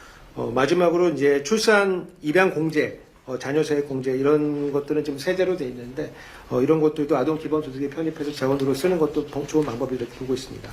6페이지 보겠습니다. 또다시 그 주목 사업이 많은 것 중에 하나가 자산 형성 사업들인데 이게 효과가 좋다고 하다 보니까 뭐 복지부에서도 8개 통장 사업에 플러스 하나까지 하면 9개의 사업이 들어가 있고 지방정부에도 이게 상당히 많이 들어가 있습니다. 그래서 중앙정부 사업이 21개, 지방정부가 33개로 제가 한번 뭐 세봤습니다. 그래서 7페이지 보시면은 부처별로도 지금 중앙정부에서 상당하고 지방정부에서도 지금 이게 효과가 좋다고 보고 필요하다고 보니까 상당히 이제 우후죽순으로 생겨가지고 국민들 입장에서 봤을 때는 너무 복잡하고 그리고 하나 있는 것도 받기가 좀 어려운 그런 사업입니다. 그래서 이런 것들을 통폐합을 해야 되는데 1단계로 8페이지 보시면은 복지부 있는 사업들을 통폐합하면 좋은데 국정기획위원회에서도 우리 아이 자립펀드하고 청년 미래적금을 좀 제한을 하고 있습니다. 그래서 요게 이 뭐 소득 조건이나 계층이 지금 겹치고 있기 때문에 이런 것들을 좌측에서 보이는 것에서 오른쪽으로 아동 같은 경우는 우리 자립펀드로 디딤돌 씨앗 통장과 통합해서 구축을 하고 청년 같은 경우에는 청년 미래적금이 들어오니까 요거를 그 소득 분위를 좀 조정을 해가지고 균형을 이루는 것이 좋겠다 이렇게 보고 있습니다. 그리고 뭐 여기 나와 있지 않은 다른 중앙부처 사업들도 통합해서 운영하는 게 좋겠다. 그럼을 통해서 국민들의 접근성을 높이고 효능감 높이는 게 좋겠다 이렇게 보고 있습니다. 9페이지 보겠습니다. 근로장려금 구조 개편이 필요하다고 보고 있습니다. 최근에 이제 복지부 조세 지출이 늘어나고 있는데 그중 빠르게 늘어나고 있는 이유 중에 대부분은 근로장려금 때문이고 이게 2017년도에서 18년도로 넘어오면서 확대 개편하면서 원래는 1조에서 2조 정도 들어가던 사업들이 지금 올해 기준으로 보면은 5조 가까이 지금 들어가고 있는 그렇게 사업이 늘어나고 있습니다. 다만 이 근로장려금이 도입됐던 이유는 기존에 우리 국민기초생활보장제도가 보충성의 원리를 채택하고 있기 때문에 일을 했을 경우에 그 1대1로 거의 1대1의 수준에 해당되는 급여를 공제를 하고 있기 때문에 이게 암묵적인 조세에 해당이 됩니다. 그래서 근로 의욕을 좀 줄인다는 이런 지적들이 있기 때문에 이거를 근로장려금의 형태로 일을 하면 할수록 좀 더 많은 금액을 지원해주는 이제 그런 형태로 구성이 되어 있는데 마지막 10페이지 보시면은 저희가 이 왼쪽 아래 보시면 이게 사다리꼴 모형으로 되어 있는데 이게 왼쪽 구간을 우리가 점증 구간이라고 부르고 평평한 구간은 평탄 구간, 이 아래로 이제 빠지는 구간을 점강 구간이라고 부르고 있습니다. 근데 노동공급 효과가 나는 구간은 이 점증 구간에서 효과가 있는데 이 왼쪽 그림을 보시면 이게 우리나라 건데 우리나라의 그 근로장려금 구조는 효과가 있는 부분은 짧고 효과가 없는 부분이 좀 길게 구성이 돼 있어서 이 노동 공급을 제고하는 효과는 굉장히 적고 소득 보전 수단으로 지금 활용이 되고 있는 그런 상황입니다. 그래서 이 근로장려금의 취지를 뭐 생각을 한다고 하면은 재고를 할 수 있는 구간을 조금 더 확대를 하고 강화를 하고 다른 부분은 조금 축소를 하는 이제 그런 방향의 개편을 해야 되겠다 이렇게 제안드리고 싶습니다. 아주 훌륭하십니다. 정말 저도 이 공감이 많던 부분인데 이게 사실 이 쪼개서 이렇게 저렇게 놓으니까 저도 통장 이름을 기억을 못 하겠더라고요. 막 외워보려고 했는데 너무 많아가지고 그건 맨날 바뀌고 정권 바뀌면 통장 이름도 바뀌고 그러죠. 앞으로는 그러지 맙시다. 일단은 공급자 중심으로 돼 있는 파편화 분절화되어 있는 것들을 소유자 중심으로 통합하자. 이게 정말 좋은 얘기 같아요. 근데 정부도 당연히 이런 노력을 할 것 같거든요. 그런데 새로 자꾸 생기죠. 있는 거는 못 없애고 뭔가 생색은 내야 되고 통합하는데 문제가 많습니까? 저는 통합 정말 해야 된다고 생각하거든요. 너무 정보가 복잡해가지고 접근도 안 되고 아주 약삭 빠르고 뭐 이런 사람들은 혜택을 많이 볼 수 있고 뭐 좀 바쁘고 뭐 이러면 뭐가 있는지 알지도 못해가지고 못하고 이렇게 되면 안 되잖아, 그죠? 정책이라고 하는 게. 자산 형성 예를 들면 교수님 말씀 주신 대로 요번에 디딤 씨앗 통장하고 청년 도약 계좌, 내일 저축 계좌 이런 것들은 이제 원래 있던 거를 폐지할 수는 없고요. 신규 가입은 중단이 되고 요번에 다 통합한 아까 말씀드린 우리 아이 자립펀드하고 미래 적금 쪽으로 다 통합이 되는 개념으로 지금 정리가 돼서 네. 그렇게 그 국정에서도 발표가 될 겁니다. 일단 자산 형성 정책 말고, 일단 뭐라 그래, 수급 정책이라고 하나? 하여튼 복지 수급 정책. 이 아동수당, 이거 조세 지출 형태로 된 것도 있고, 뭐, 온갖 방식의 인센티브 제도도 있고, 이걸 정말 통합해서 한꺼번에 하려고 하면 좀 섭섭할 수 있죠. 예를 들면, 내가 세금에서 옛날에 이렇게 혜택을 받았는데, 그게 없어졌다. 근데 그 아쉬움만 남고, 추가로 정부로부터 지원이 늘어났다는 것은 좀 체감이 안 되고, 근데 거기에 일부에서 악의적으로, 혜택을 뺏었다고 선전하고 이러면은, 진짜 뺏어갔나? 이래서 저항할까봐 사실 못하는 측면도 있죠.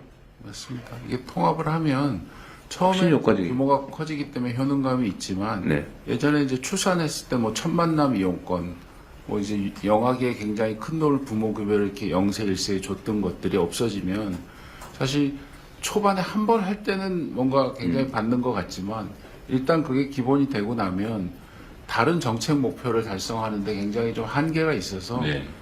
복지부나 이런 부처에서는 새로운 타겟팅한 바우처 같은 거를 계속 만들어서 새로운 정책 수요에 좀 대응하고 싶어 하죠. 그래서 통합되면 비슷한 게 또 생기고, 통합되면 또 생기고, 그래서 결국은 재정 수요는 계속 늘어나고, 그런 과정이 좀 반복되는 사례가 많습니다. 그러니까요. 근데 사실 바우처 제도 이런 걸 하면 동작 받는 사람, 예를 들면 예산은 일정 규모에 소진되니까 동작 받는 사람만 혜택 보고 좀 바쁜 사람은 못 받고 이렇게 되잖아요. 생색은 내고 실제 효과는 없고.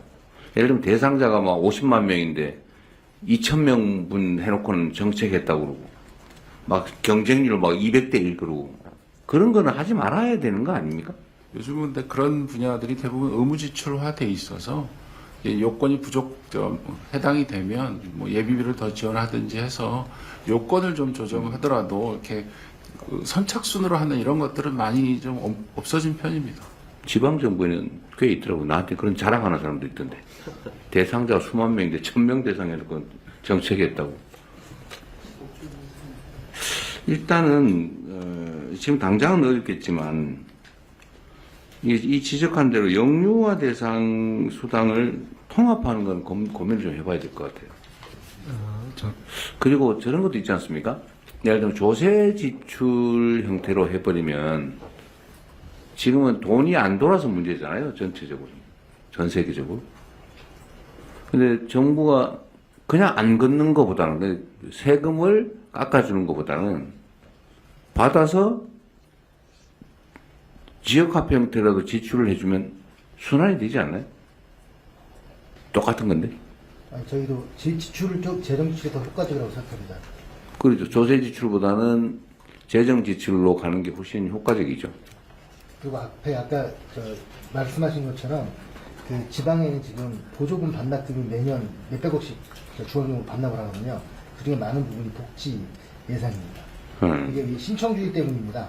그래서 자동 지급제로 전환을 하면 그런 분 많이 없을 것 같습니다. 안 그래도 이건 딴 얘기긴 한데, 정창수 소장 말씀하신 대로 저도 그 생각을 지금 하고 있다. 지금 얘기를 안 하고, 못하고 있는 중인데, 신청주의, 그것도 매우 잔인한 제도 아닌가요? 그냥 대상자가 되면 당연히 지급하고 최선을 다해서 못 받는 건 할 수 없지만, 신청 안 했다고 안 주고 이러니까, 지원 못 받아서 죽고 그러는 거잖아요. 그죠? 근데 예산실장님, 그건 어떠세요? 정부 입장에서, 제일 정부 입장이 좀 가까울 것 같아서. 복지부도 와 있습니다. 복지부 정책기획관. 복지부에 제일 많죠, 그게. 예, 신청주의, 이건 약간 벗어난 얘기긴 한데, 신청주의로 하지 말고 자동 지급하는 제도로 바꾸면 정부 지출이 늘어날까 봐 그런 건가요? 아니면 지출의 문제는 아닐 거고요. 지금 이제 법상으로는 대부분 신청을 기본으로 하고 직권으로도 이제 그 보호의 필요성이 있거나 그 복지 수요의 대상이 되면 직권으로 보호하도록 법상은 되어 있습니다. 근데 직권으로 보호할 때도 그 대상자에 대한 내가 보호를 받겠다라는 동의 절차가 법상 필요하기 때문에 사실상 수혜를 거부하는데 왜 강제로 주냐 그럴까 봐 그런 거예요? 그러니까 법상 절차입니다. 이제 근데 그러니까 법만 바꾸면 아무 문제가 없는 거예요? 그거는 이제 본인이 복지 수혜에 원하는지 아는지는 확인하는 절차는 좀 필요할 것 같은데 그게 사실상 아까 말씀 주신 자동 신청에 걸림돌로 걸리는 경우가 있어서 나는 안 받으려는데 왜 줄라 그러냐? 뭐 그럴까봐 그런 거예요? 그건 아닐 것 같은데. 그거 반납하면 되지 뭐 싫으면. 예. 그렇기 때문에 이제 그런 제도적인 이제 법률적인 요건에도 불구하고 이제 저희 쪽에서는 한 분기별로 한 20만 정도 복지 수요가 있거나 위기에 아니, 이제 그 얘기하는 거 아니에요. 그게 아니고 각종 복지 정책이든 어쨌든 뭐 정부가 국민들을 위해서 뭔가 지출을 할 때 대상자가 정해지잖아요. 신청하면 줄 대상자가 정해지는데 그걸 왜 굳이 신청 제도로 운영하냐고 말이에요. 이건 어차피 우리 요즘은 정보화 사회라서 다 알고 있잖아요.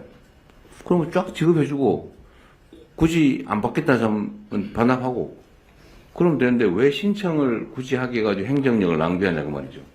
저는 그 생각이 들더라고요. 이게 이제 하긴 하는데 신청을 안 하는 사람만큼 재정이 절감이 되니까 그걸 노린 게 아닌가. 그건 아니에요? 진짜로? 제가 제도 설계에 있어서 재정 절약을 염두에 두고 그걸 하지는 않는 것 같아요. 그러면 자동 지급으로 바꾸는데 실질적 제약은 없는 거예요? 지금도 이제 복지 지갑이라고 해서 아니 자꾸 얘기하지 말고 그 제도 자체 근본적으로 다르잖아요. 당연히 지급하는 거하고 신청하면 지급하는 거 그건 다른 거지. 그거를 보완하는 건 또 다른 문제고 지금 제가 드리는 말씀은 지금 정창수 소장 말씀 똑같잖아요. 신청하면 주는 게 아니고 그걸 신청주의라고 그러잖아요. 자동 지급으로 대상자가 당연히 준다. 가 왜 안 되냐고 말이죠. 그거는 사업마다 좀 차이가 있습니다. 이제 기초수급 대상자라든지 이미 그 복지 시스템에 포착이 돼 있는 사람들은 리스트가 있기 때문에 요번에 우리 그 소비 쿠폰 할 때도 이런 분들은 이미 다 명단이 있지 않습니까? 그런 경우에는 그냥 바로 자동으로 지급할 수 있고요. 다만 프로그램에 따라서 중위소득 60, 70 이렇게 되는 경우에는 거기에 해당하는 사람이 누군지 현재 데이터가 없습니다. 아니 그런 분들은 이제 신청을 받아서 하는. 그래도 그게 이념이라고 하는 게 있잖아요. 자동으로 지급하는데 확인이 안 돼서 못 줄 뿐이지 확인을 본인이 해주면 더 빨리 되겠지만 행정기관이 자동 지급이면 당연히 확인 조사할 책임이 생기잖아요. 그죠? 그럼 확인된 데는 그냥 신청 없어도 지급해버리고 그거 하고 신청을 다 굳이 받는 거하고 그 기본 이념이 다르니까 이거는 뭐 이유가 있을 것 같은데 왜 이거를 신청주의를 지금까지 계속 유지해 왔을까? 뭐 이유가 있잖아요. 아까 누가 얘기하려고 했던 것 같은데 먼저 얘기하고 가시죠. 딱 신청주의 얘기는 아닌데 저희가 이제 대부분 대통령님 말씀하신 게 복지 사업들이라고 생각됩니다. 그런데 이제 기준을 정할 때 이번에 소비 쿠폰도 그런 건데요. 만약에 이제 금액이 달라지면 얼마 이상, 얼마 이하 이렇게 되지 않겠습니까? 그렇게 되면은 정부가 모든 사람의 데이터를 다 가지고 있지 않기 때문에 지정하기 어렵고 만약에 지정이 된다 하더라도 그분이 어떻게 받을지 쉽게 말해서 통장 번호를 다 알고 있는 상황이 아니기 때문에 개인정보 문제로 저번에 기자분도 저한테 한번 문의를 한 적이 있습니다. 이렇게 소비 쿠폰을 줄 때 그냥 쫙 뿌리면 되는데 어떻게 왜 안 뿌리냐. 그래서 저희가 개인정보 문제로 정부가 모든 사람의 통장 번호나 이런 걸 다 알고 있지 못하다. 그건 현실적으로 불가능합니다. 이게요. 이제 그건 또 다른 문제 같은데 이제 신청을 안 하면 안 줘도 된다. 줄 의무가 없다 하고 신청 안 해도 줘야 되는데 신청을 안 해서 몰라서 못 줬다. 이건 다른 거예요. 예, 그렇죠? 많이 다른 거예요. 그리고 예를 들면 우리가 소비 쿠폰을 지급할 때는 지급 형태는 본인의 선택권이 있으니까 선택을 해라. 근데 선택을 안 하면 줄 수가 없죠. 그러나 선택을 해야 될 상황이면 선택을 할 권리지 신청을 했기 때문에 주는 건 아니죠. 지급 방법을 선택하게 하는 거하고 지급 받을지 여부를 선택하는 건 또 다른 문제죠. 이건 지급 방법을 선택하게 하는 거니까. 예, 이 행정기관이라는 것이 기본적으로 오랜 기본 이쪽에 관성같이 뭘 할 때는 신청하면 뭐 나눠주고 이런 걸로 돼 있는 것 같고요, 제 생각에도. 근데 일종의 입증 책임 비슷하게 이 복지는 여기 보호가 필요한 사람에게 정부가 주는 건데, 이제 우리가 아까 말한 대로 정작 그 제도 안에 포섭 안 된 사람들이 많은 사람들 우리가 찾기가 힘들잖아요. 그래서 기본적으로 찾고 지급하는 노력을 정부가 기본적으로 지고, 특별하게 본인이 어떤 옵트아웃 같이 내가 거절하는 그런 특별한 사정이 있으면 지급을 안 하는 것으로 하면 이건 사실 굉장한 대전환이잖아요. 이 그렇죠. 복지 제도에. 그래서 이 분야 복지 제도는 디폴트가 지급이고 정부가 알아서, 그리고 특별한 경우에는 본인이 원하는 경우에만 안 하는 걸로 아주 사실 말씀하신 대로 철학 자체가 다른 건데, 그렇죠. 그런 식으로 이 부처하고 저희가 검토를 네. 하겠습니다. 이게 그러니까 저는 너무 당연한데 이게 왜 약간 어색하게 느껴지냐고 하면, 아마도 종전에는 복지제도가 선별제도였기 때문에 전체 중에 일부였기 때문에 그 일부를 정하는 건 기본적으로 조사를 해야 되고, 조사는 각자가 신청하는 게 가장 편하니까 신청주의라고 하는 걸 했던 것 같은데, 지금은 대체적으로 보면 보편복지제도로 막 전환되잖아요. 뭐 대상자가 다 정해져 있는데 왜 하라고 그러지? 라는 의문이 생긴 것 같아요. 그러니까 지금 우리 실장님 말씀처럼 신청주의를 유지할 부분도 있는데, 지금 기본적으로 신청이고, 신청 안 하면 대상자임에도 불구하고 안 주고, 신청을 권고해야 되고, 이 상태인데, 만약에 이거를 그 신청주의가 아니라 이게 뭐라 했지? 뭐 반대 개념이 뭐예요? 자동지급제로 한다면 이 사람이 대상자인데 모른다. 그럼 할 수 없는데, 알면 신청을 안 해도 지원을 하는 거하고, 신청해라 라고 하는 건 또 다른 거죠. 또 한 가지는 이제 신청을 하기 위한 행정 비용이 상당히 있잖아요. 근데 이걸로 시간 너무 많이 보내면 안 되니까. 요거를 그러면요, 그런 의문이 있으니까, 원칙을 어떤 걸로 하냐면 매우 중요할 것 같고, 필요하면 입법으로 처리하면 되니까. 그렇게 하겠습니다. 그 얘기 하고요. 이제 아동들에 대한 지금 저출생 문제로 아동들에 대한 현금급여를 다양한 방식으로 하고 있는 걸 통합하는 문제는 한번 고민을 해보면 좋겠어요. 이번에는 안 되고 내년 예산이니까요. 예. 또 한번 해보시고요. 그 다음에 자산 형성 사업은 사실 통합하기 쉽지는 않을 것 같아요. 성격이 비슷한 거는 기술적으로 최대한 조정은 하는데, 이거를 통합하는 건 보편제도가 아니기 때문에. 어쨌든 기본적으로 수요자 중심으로 바꾸자라는 건 맞는 말씀 같고요. 근로장려금 얘기는 이게 현실적으로 필요하다 그 말이죠. 근데 비효율적인 부분을 효율적으로 좀 조정해야 된다. 조정하는 방법이 뭐예요? 이게 원래 근로장려금이 들어갈 때는 좋은 취지로 들어와 있었는데, 지금은 이제 소득을 보전하는 그런 체계로 돼 있고, 특히 이게 최저임금 인상하면서 이제 조금 이제 소득 보전 문제가 좀 생겨가지고, 그때 대규모로 이제 빠르게 소득을 밀어넣기 위해서 근로장려금을 수단으로 이용한 것이거든요. 그래서 다시 한 번만. 이게 2018년 19년도 이때가 문재인 정부 때 최저임금 최저임금이 올릴 때 올랐을 때 일자리를 잃고 뭐 이런 일들이 좀 생겼기 때문에 소득 보존을 좀 빠르게 좀 해줄 필요가 있어서 요 근로장려금을 하나의 수단 통로로 이용해 가지고 소득을 밀어넣는 측면이 좀 있습니다. 그러다 보니까 난 이해가 안 되는데 그 말이. 네. 다른 분들 이해식이 되세요? 내가 이해를 못해. 원래 근로장려금이라고 하는 게 그렇게 소득을 밀어내는 목적으로 쓰고자 하는 정책이 아니었는데, 소득을 밀어내요? 그러니까 이제 소득이 없는 사람들은 소득을 보전해주는 정책이 필요하게 되니까 원래 근로장려금 근로의욕을 만들고 다시 일터에 경험을 하게 해가지고 더 좋은 직장으로 가게 만드는 정책인데, 목적에 맞지 않게 다른 목적, 부가적인 목적을 사용하게 하는데 굉장히 많이. 그 부가적인 목적이 뭐라고요? 일단 소득 보전한 원래는 이제 이게 부의 소득세처럼 일을 하면 할수록 조금 더 소득을 보존해주는 이제 이런 정책을 통해서 사람들이 조금 더 일을 할 수 있는 이런 근로 위협을 고취하는 저임금에도 불구하고 일을 할 수 있게. 일을 하면은 조금 더 국가에서 매치를 해줘가지고 소득을 더 보존해주는 그럼으로 인해서 사람들이 이 복지제도에 머무르지 않고 조금 더 일을 그랬는데 그런 제도였는데 이게 뭐 최저임금이 빠르게 오르는 그 시기에 소득이 정체하는 그런 일들이 좀 생겼습니다. 그래서 특히 이제 뭐 소득 1분위의 소득이 감소했다는 그런 현상들이 나와서 여기에 이제 소득을 보존해주기 위한 정책 수단으로서 이제 근로장려금이 이제 사용이 됐고 이제 그러다 보니까 지금 이 원래 취지와는 조금 동떨어지게 지금 이 근로장려금이 구성이 되어 있기 때문에 그거를 원래 취지에 맞게 조금 돌아갈 수 있는 제도로 재구조할 필요가 있지 않나. 어떻게? 뭐 제가 제안하고 있는 거는 10페이지 오른쪽을 보시면은 10페이지 오른쪽 보시면 이게 미국 제도입니다.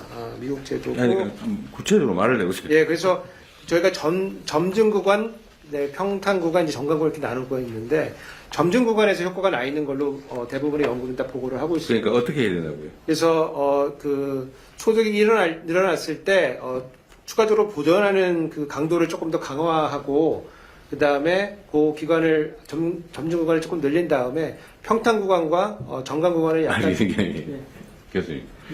그러니까 그 점증 구간을 늘리는 방법이 뭐냐고요?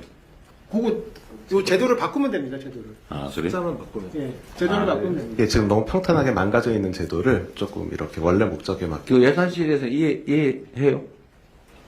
뭐 저희 소관원부는 아니지만 말씀하시는 거는 그러니까 이거 설계는 누가 합니까? 어디서 해요? 실에서 합니다. 세제실은 소관이 아니라고 보시는데.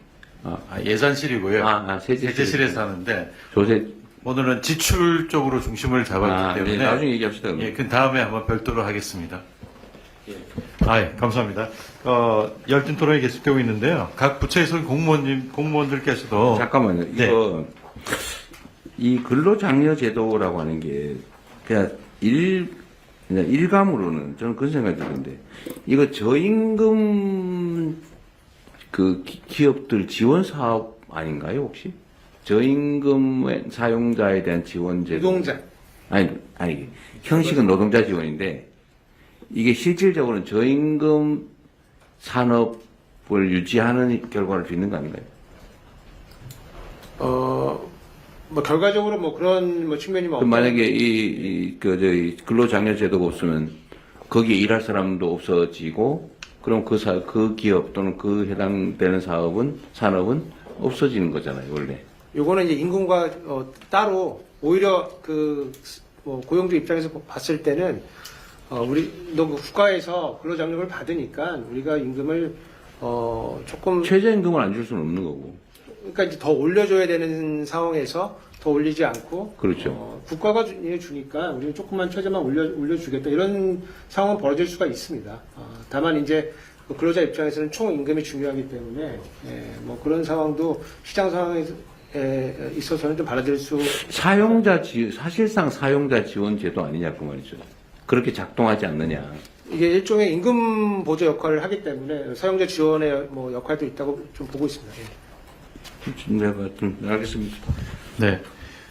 다른 공무원들께서도 자유롭게 좀 말씀을 해주시면 좋겠습니다. 마지막 이제 주제 토론입니다. 나라살림연구소 정창수 소장님께서 재정 지출 구조 조정 개선 방안을 제안해 주시겠습니다. 예.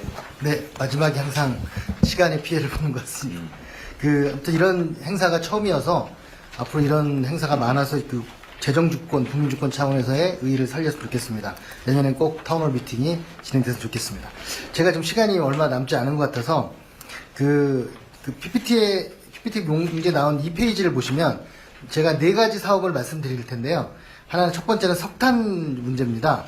석탄이 지금 마지막 탄광이 문을 닫았습니다. 그리고 민간 탄광이 2030년에 문을 닫을 예정입니다. 그런데 문제는 뭐냐면 아직도 1,300억 정도의 예산이 지원되고 있습니다. 그래서 이 석탄 생산은 계속 줄고 있는데 예산은 줄지 않는 이런 현상이 89년부터 지금까지 계속되고 있습니다. 그래서 탄광지역에 대한 지원이 진짜 탄광에 있는 노동자들을 위해서 직업 전환이라든가 이런 걸로 지원되는 게 아니라 그 이후로 계속 지역을 살린다 뭐 차원에서 계속 지원되고 있는 문제가 있습니다. 특히나 폐광을 하면 폐광 보조금을 주고 채굴을 하면 채굴 보조금을 주는 악셀과 브레이크를 동시에 밟는 이상한 정책이 지금 20몇 년째 진행되고 있는데요. 그래서 일부에서는 석탄을 캐는 것이 아니라 세금을 캐고 있다는 말을 합니다. 제일 문제는 연탄이 싼 것이 아니라 세금 때문에 싼 건데 국민 세금을 들여서 어려운 가구와 농가에 제일 위험하고 비싼 연탄을 억지로 쓸 수밖에 없도록 하고 있는 것, 이게 문제이고요. 그래서 이 기후위기에도 맞지 않고 국민과 농민들 건강에 좋지 않기 때문에 이것을 끝내고 차라리 보일러를 바꿔드리고 그 화훼 농가들에게 다른 방식의 태양광이라든가 다른 방식의 그런 친환경 연료를 사용할 수 있게 하는 것이 좋겠다라는 게 첫 번째 제안입니다. 두 번째, 그 4페이지에 보시면 4페이지부터는 SOC 문제입니다. 그 SOC 예산이 집행률이 매우 낮습니다. 그 이유는 쓸 수 있는 돈보다 많은 금액을 예산으로 잡고 있기 때문입니다. 이거는 이제 쓸 준비가 안 돼 있는데 먼저 돈을 챙겨주는 이런 이제 챙겨두는 그런 지금 관행인 거고요. 도로철도 공항 건설 사업 중에서 집행률과 공정률이 미흡하거나 과다 계산돼서 예산을 쓰지 못하고 있는 사업, 대표적인 사업도 저희가 2조 500억 정도를 선정을 했습니다. 특히 뭐 예를 들면 세종 청주 고속도로라든가 이런 것들은 23년, 24년에도 그 집행액이 0원인데 대구 도시철도나 엑스코선 건설도 마찬가지입니다. 이런 사업이 한둘이 아닙니다. 그래서 이런 부분에 대한 국토부가 관리가 좀 철저함이 필요하고요. 정치적 관행이나 또 행정적 편의 때문에 계속 이 분들을 유지하는 건 다른 데 쓸 수 있는 예산을 빼앗는 죄악이라는 인식을 좀 가져야 되는 게 아닌가 그런 생각에서 두 번째 주제를 말씀드렸습니다. 세 번째 주제는 6쪽부터 7쪽인데요. 산업단지입니다. 지금 산업단지공단 자료를 보면 국가산업단지 51개 중에 15개가 미분양 상태에 있습니다. 완전 100%는 아니지만. 그리고 전체 1331개 산업단지 중에 조성을 완료했는데 생산액이 한 푼도 없는 산업단지가 37개가 됩니다. 지난번에 호남에서 타운홀 미팅 하실 때 대통령께서 말씀하셨지만 지역에서는 무조건 산업단지를 만들겠다 이 신청만 지금 하고 있는데 이 실태는 이렇다는 말씀을 드리는 거고요. 그래서 무분별한 산업단지 신규 조성에 돈을 쓰기보다는 기존 산업시설을 리모델링하고 구조를 고도화하는 게 필요하다. 그리고 지자체 간 연계가 필요합니다. A도 바이오도 하고 로봇도 하고 B도 바이오도 하고 로봇도 하는 게 아니라 A는 바이오, B는 로봇단지 이런 좀 가르마가 좀 필요하다는 생각이고요. 정부에서는 신규 상단 승인할 때 기존 상단의 가동률을 보고 계획을 수립했는지 그리고 인력 계획은 있는지 에너지 대책은 수립됐는지 이런 것들을 보고 해야 한다. 이런 부분들을 말씀드리고 싶습니다. 그래서 산업단지도 크게 지출구 조정의 대상이 들어야 된다는 말씀입니다. 자, 8쪽과 9쪽은 2차 보전 문제입니다. 지금 저희 나라살림연구소가 10년 전부터 계속 2차 보전을 확대하자고 주장을 하고 있는데요. 정부가 소상공인이나 중소기업들을 상대로 융자 사업을 많이 하는데 지금 융자 사업 액수가 47조 정도 됩니다. 근데 이제 이거를 융자 방식이 아니라 2차 보전 방식으로 하자는 겁니다. 2차 보전 방식은 이자를 일부 지원해주는 방식입니다. 그래서 은행에서 돈을 빌리면 정부가 이자를 지원해주는 건데요. 근데 이제 지금은 정부가 은행에 돈을 주고 중개해주기 때문에 융자금 총액을 예산으로 확보하고 그 돈을 빌려주는 방식입니다. 그래서 이거를 2차 보전 방식으로 하면 예를 들면 1조를 2차 보전 방식으로 전환을 해도 2% 이자를 지원한다고 치면 약 50배 정도의 효과를 볼 수 있다. 그래서 지금같이 경기를 진작하고 좀 여러 가지 재정 역할을 키워야 할 때는 2차 보전을 확대하는 게 필요합니다. 제가 47조 전체를 하자는 게 아니고 지금 현재 3조 정도 하고 있는데 이거를 4조, 5조 정도로 늘리는 것이 이 재정 혁신 차원에서 굉장히 필요하다. 그런 말씀을 드립니다. 그리고 제가 지금 시간이 없는 것 같아서 두 가지만 시간 많이 있어요. 천천히 해주세요. 두 가지만 더 말씀드리면 하나는 내일이 광복절인데요. 모레죠. 모레가 광복절인데 지금 친일파 재산이 아직도 1,500억 원이 환수가 안 되고 있습니다. 이 부분들이 지난 정권에서 조금 소극적 그런 노력을 했기 때문이라는 저희는 평가를 하고 있고요. 이걸 환수해서 희생한 분들한테 도움을 줄 필요가 있다. 그거 연결시켜서 보훈처에서 지금 10년째 88 골프장을 매각을 안 하는 건지 못 하는 건지 저는 안 하고 있다고 생각을 하는데 이 88 골프장이 지금 2014년 추정 가격이 4,300억 원입니다. 지금 1조 원을 넘어섰을 거라고 추정을 하는데 이 부분을 빨리 매각을 해서 이 부분을 보훈기금으로 해서 보훈 예산으로 쓰는 것이 훨씬 효율적이라고 생각합니다. 지금 현재 88 골프장은 연간 100억 원 정도 수익이 나오고는 있는데, 과연 보훈처가 굳이 88 골프장을 운영해서 이 100억도 사실 많은 돈이 아니기 때문에 이 부분들을 꼭 말씀드리고 이거 싶습니다. 얼마짜리라고요? 예? 얼마고요? 저 10년 전에 4,300억이었습니다. 10년 전에. 2014년에.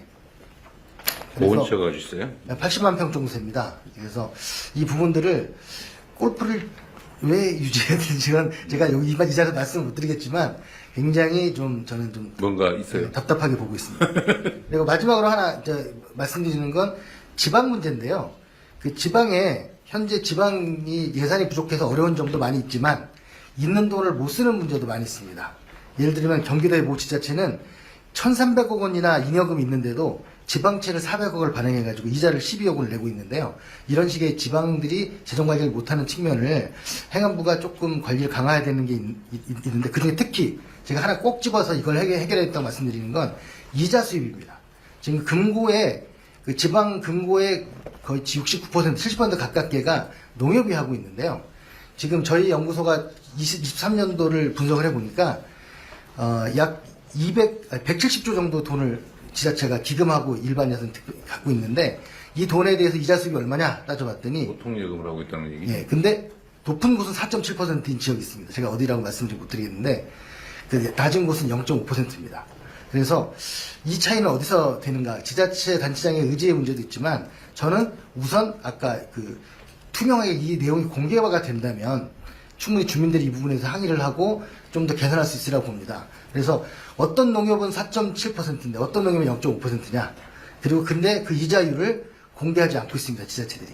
그래서 공개하라고 하면 저항을 하고 있는데, 좀 행안부 쪽에서는 소극적으로 이 공개를 대처하고 있고요. 그래서 뭐 여러 가지 영업 기밀이기 때문에 안 된다는 얘기를 하지만, 중앙정부는 뭐 국민연금부터 시작해서 모든 거를 어디다 맡기고 얼마를 벌었고 다 공개하지 않습니까? 중앙은 되는데 지방은 안 되는 것, 저는 좀 이해할 수 없습니다. 이상입니다. 네. 시간이 짧다고 하시더니 하실 말씀 다 하신 것 같네요. 그 우선은 제가 먼저 몇 가지만 좀 체크해 볼게요. 지방 정부들의 금고 선정과 이자율 문제는 아주 체크할 필요가 있어 보입니다. 그거 정부 차원에서 전국 지방자치단체를 다 조사를 한 다음에 정부에서 공개하는 게 가능한지 한번 검토해 보세요. 네, 알겠습니다. 그 표로 만들어가지고 네, 보고 드리고 말씀드리겠습니다. 너무 충격을 줄라나? 특정 지자체? 이자율을 공개해야 됩니다. 아니 뭐 저기 금고 계약 내용을 공개를 하면 되죠. 그 비밀도 아닌데 뭐. 행안부하고 상의해 보겠습니다. 해서 예. 예. 공개하는 게 맞을 것 같아요. 네, 알겠습니다. 그냥 저도 그걸 실제 체험했던 사람이라 네, 맞는 지적이고요. 88 골프장을 굳이 왜 가지고 있냐? 자산 보전 측면도 없지는 않을 것 같긴 한데, 말씀하셨으니까 한번 알아보시죠. 네, 알아보고. 부처들이 또 몇 개 가지고 있습니다. 네. 문화체육관광부도 하나 있고. 아 그래? 부처들이 왜 그걸 가지고 있죠? 뭐 기금들 문화체육관광부도 저기 오포 쪽에 하나 있고요. 저기 뭐 태릉도 있고 뭐 부처별로 그래요? 있습니다. 예. 그거 판다고 뭐 대한민국에서 사라지는 건 아니니까. 그건 정부가 아닙니다. 재정으로 가지고 있는 건 좀 그러네요. 혹시 이거 관련해서 예산실에서 답할 수 있으신가요? 88 골프장 관련해서는 정부에서는 매각하기로 방침을 정한 지 한 10년 이상 된 걸로 저도 근데 기억합니다. 살 사람이 없어요? 실제로 뭐 보훈처 얘기는 매각이 잘 안 되고 있다라고 계속 얘기는 하고 있는 상황입니다. 5천억짜리인데 1조 원 내라고 절대 안 팔리죠. 맞습니다. 살 사람이 없지 않고 어떻게 뭐 위치나 인기도가 있는 골프장인데 좀 사정을 좀 파악해 보겠습니다. 네네. 그러시죠. 지적이 있으니까. 7.18 재산 환수 얘기도 여기다 별도 한번 챙겨보십시오. 챙겨서 저한테도 좀 알려주세요. 그리고 기금 융자를 2차 보존으로 전환하는 것, 이거 정말 맞는 얘기 같은데, 재정 효율성 측면에서 좀 어떠세요? 저희가 직접 융자하는 거를 2차 보전으로 바꾸는 거는 물론 그 총 지출은 줄죠. 근데 사실 국민들이 부담하는 부담액은 사실 조금 는다고 보여집니다. 왜냐하면 직접 융자는 나갔다가 나중에 들어오기 때문에 재정의 지속 가능성 측면하고 그 비용이 실제 2차 보전으로 금융기관에 그 돈을 주는 것보다는 일단 장기적으로 보면 직접 융자가 저희는 좀 싸다고 보고 있고요. 또 하나는 이제 직접 융자는 저희가 뭐 중진공이나 소진공 이런 데도 보면 대부분 신청을 하면 거의 95% 이상 받아갑니다. 근데 이제 2차 보전으로 금융기관에 그걸 지원을 하면 금융기관 쪽에서는 신청 대비 한 3분의 1 정도밖에 접근이 잘 안 되는 문제가 있습니다. 그래서 취약계층이나 소상공인이나 이런 부분들은 저희가 웬만하면 직접 융자로 하려고 하고요. 그다음에 아까 구조조정의 액수가 뭐냐 이걸 얘기하셨는데 제일 크리티컬한 게 사실은 그럼 직접융자 10조 하던 거를 2차 보전으로 바꾸면 몇백억밖에 안 되거든요. 이 10조를 구조조정 예산으로 잡을 거냐 말 거냐. 근데 저희는 그거는 구조조정이라고 생각은 하지는 않습니다. 그렇게 실질적으로. 분식하지는 않았다. 그러니까 그런 차원에서 그걸 구조조정하는 건 아니고 저희가 판단할 때는 시장성이 있거나 이런 고객이나 기업이나 사람은 2차 보전 방식으로 하고 접근성에 문제가 있는 취약계층, 소상공인 이런 부분들은 직접 융자로 하고 프로그램에 따라서 그렇게 설계를 하고 있다고 생각합니다. 그렇겠죠. 그런데 우리 정창숙 소장님은 그런 점을 고려 안 하고 한 말씀은 아닐 거고. 네. 예를 들면 이제 금융기관들은 2차 보전을 해줄 테니 서민 금융 지원을 해라라고 하면은 안 해버린다 그 말이잖아요. 신용도 같은 신용도 걸 깐깐히 떨어지니까. 보고 본인들이 원래 5% 받던 거를 뭐 좀 높여받으면서 2차 보전해서 싸게 주는 근데 아예 하고 이런 안 해버린다. 예. 네, 그분들도 다 저희가 생각을 둔 건데요. 이미 지금도 직접 융자를 해주는 게 아니라 은행에 맡겨서 주는 전대융자 방식이기 때문에 그 은행에 대한 관리 감독이라든가 다른 여러 가지 보완책으로 충분하지. 근데 이거는 좀 있는 것 같아요. 그 실장님. 지금 우리 재정이 지금 사실 되게 위기 상황인데 예를 들면 이제 우리가 성장을 정상적으로 좀 회복하고 재정 수입이 정상화되면 그때야 뭐 괜찮은데 지금은 정말 너무 어려운 상황이라 조세도 정상화하려다 지금 저항도 심하고 그렇잖아요, 그죠?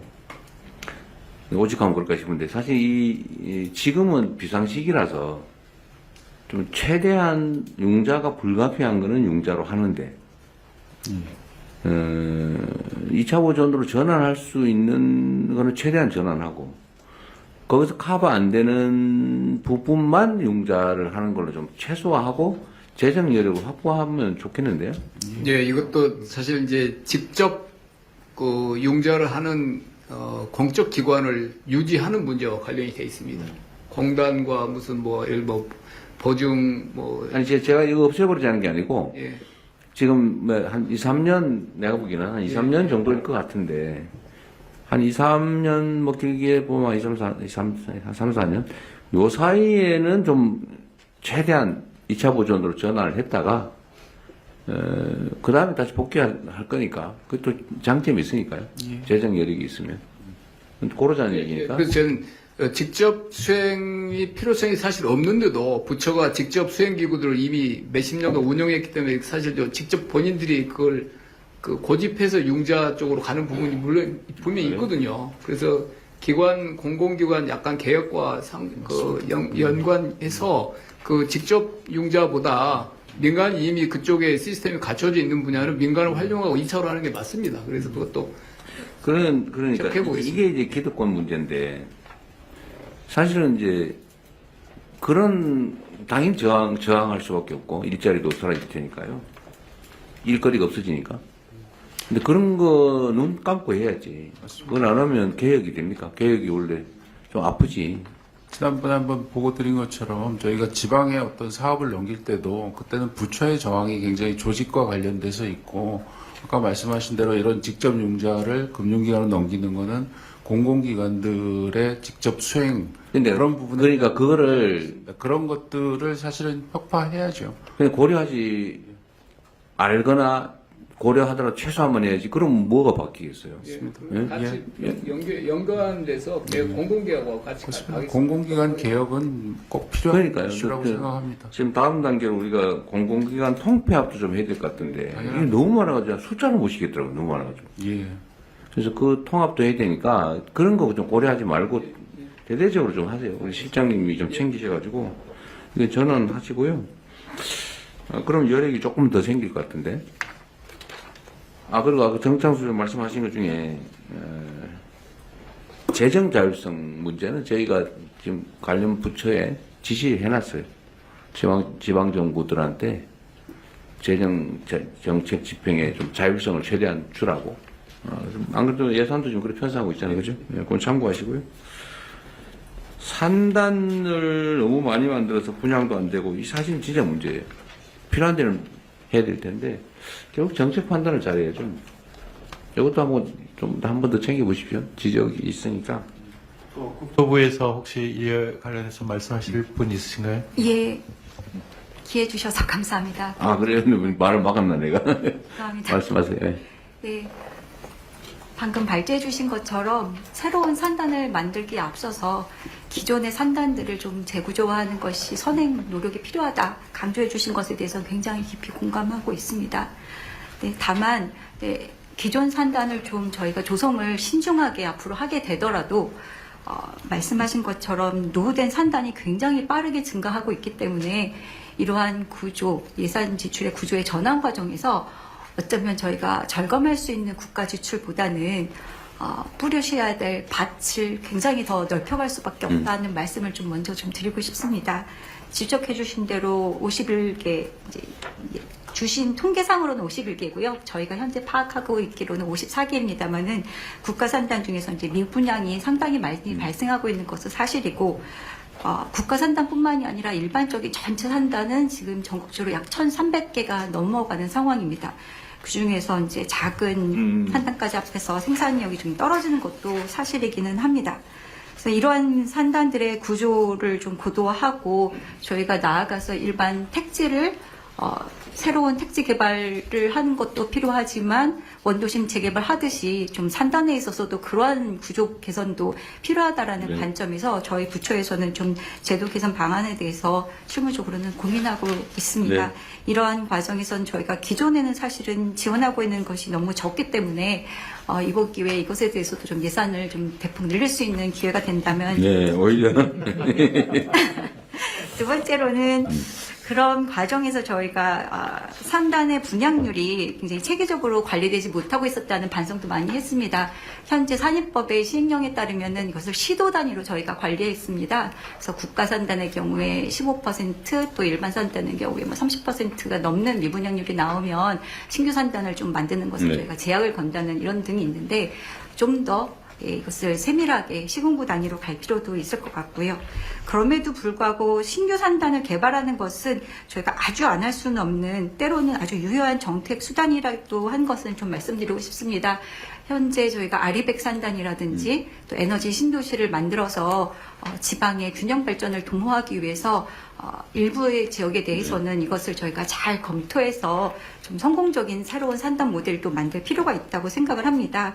왜 그런데 이렇게 지역에 미분양이 생기고 애써서 만들었는데 또 이런 사태가 생기면 안 되는데 이것을 막을 수 있는 방법은 아무래도 지방에 특화된 산업을 잘 찾으라는 말씀대로 하는 것도 필요하고요. 네. 아울러 청년이나 기업들이 갈 수 있는 여건을 좀 지원해 주시면 대단히 감사하겠습니다. 뭐 문화라든지 또는 교통이라든지 특히 정주 여건 등과 관련된 것들 또 아까 인력도 말씀하셨기 때문에 이러한 지원들이 같이 좀 포함이 된 지방 산단 또는 이제 국가가 지역에 만드는 산단을 저희가 설치할 수 있도록 지원해 주신다면은 네. 신규 산단에 대해서는 좀 더 저희가 성공적인 모델도 만들 수 있을 것이라고 생각합니다. 하여튼 국토 균형 발전이라는 측면에서 유효한 산단 개발은 적극적으로 당연히 해야 되겠죠. 근데 모 씨가 막 여기로 해라 저기로 해라 가지고 일이 엉터리로 하는 건 없어야 되겠죠.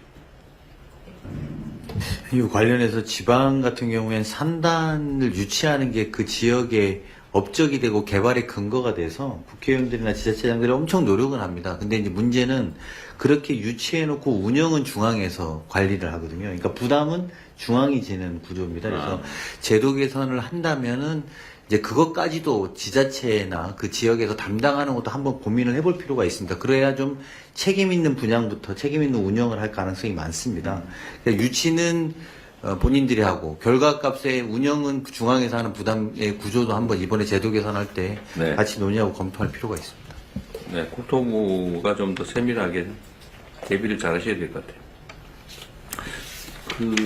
그리고 일단 석탄 얘기 먼저 좀 해보면 이거 저는 전에 어디 보고에 마지막 무슨 갱구를 닫았다 그러길래 다 없어진 줄 알았더니 이건 그 석탄 공사 얘기였던 거예요? 민간 민간.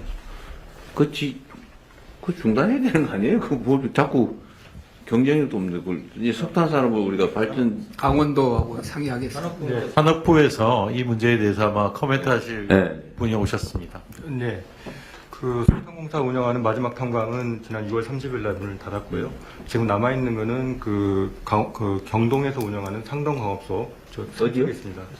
어디에? 삼척에 있는 삼척이요? 네, 상덕광업소라는 민간 탄광 하나만 지금 남아있는 상황이고, 이 탄광도 지금 스케줄상으로는 29년, 30년, 이 30년까지는 다. 종사자가 몇 명이에요?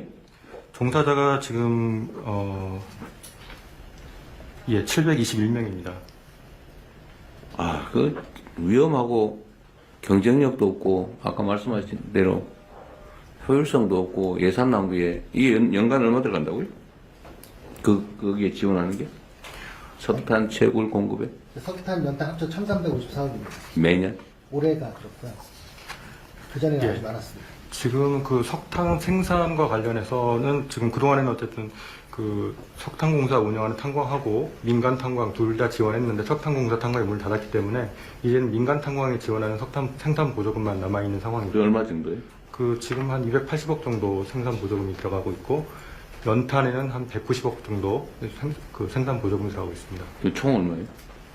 총 두 개 합치 한 500억 되네? 예, 480억 정도 되는 상황입니다.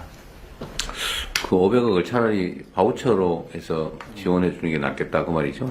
현재도 연탄 바우처는 지급되고 있는데 그걸 다른 바우처로, 다른 에너지 바우처로. 관련해서 관련 예산은 한 1,000억 가까이 되고요. 석탄을 생산해서 쓸 데가 없기 때문에 가격 보조를 해서 발전소로 보내서 합니다. 거기서 이제 한 40% 정도 가격 보조를 해주고, 아이고, 저. 연탄을 생산하면 80% 정도 가격을 깎아서 그걸 보급해 줍니다. 안 팔리기 때문에. 빨리 지원 중단하는 게 맞을 것 같은데, 진짜? 맞습니다. 예. 근데 왜 하는 거예요?